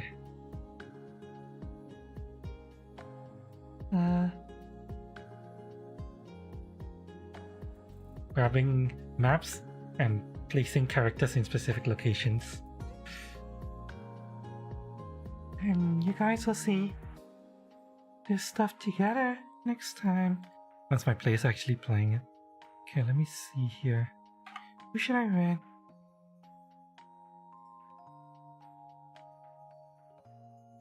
Does the hangout and kick and then hang out with friends only? Okay. Alright, let's see here.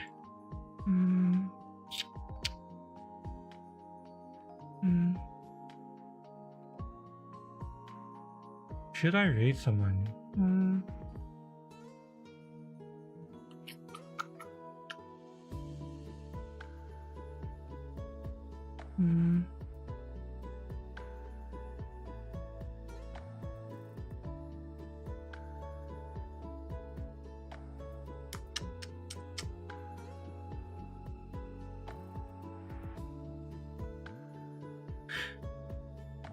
You know what, chat? I'm gonna raid someone whom I haven't been able to watch for a while. I want to watch her. Yeah, I'm gonna watch her. Someone I've been following for a long while. Hey, YouTuber. We used to play a bunch of horror games.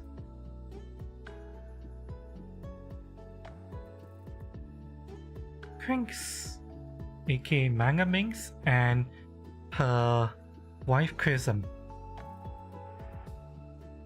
I think it's been a while since they were able to stream, so yeah, we'll head on over there, give her lots of hugs and lots of loves. Alright, they like to play spooky games. They're actually an old YouTuber back from the PewDiePie and Markiplier days. Give me around for cover. I want to watch you sing. Well, rate her, and then I'll see you guys next time. Alright, chat? Love y'all. Bye bye, chat. And let's go. And for YouTube side, I'll see you guys again soon, alright? Bye bye.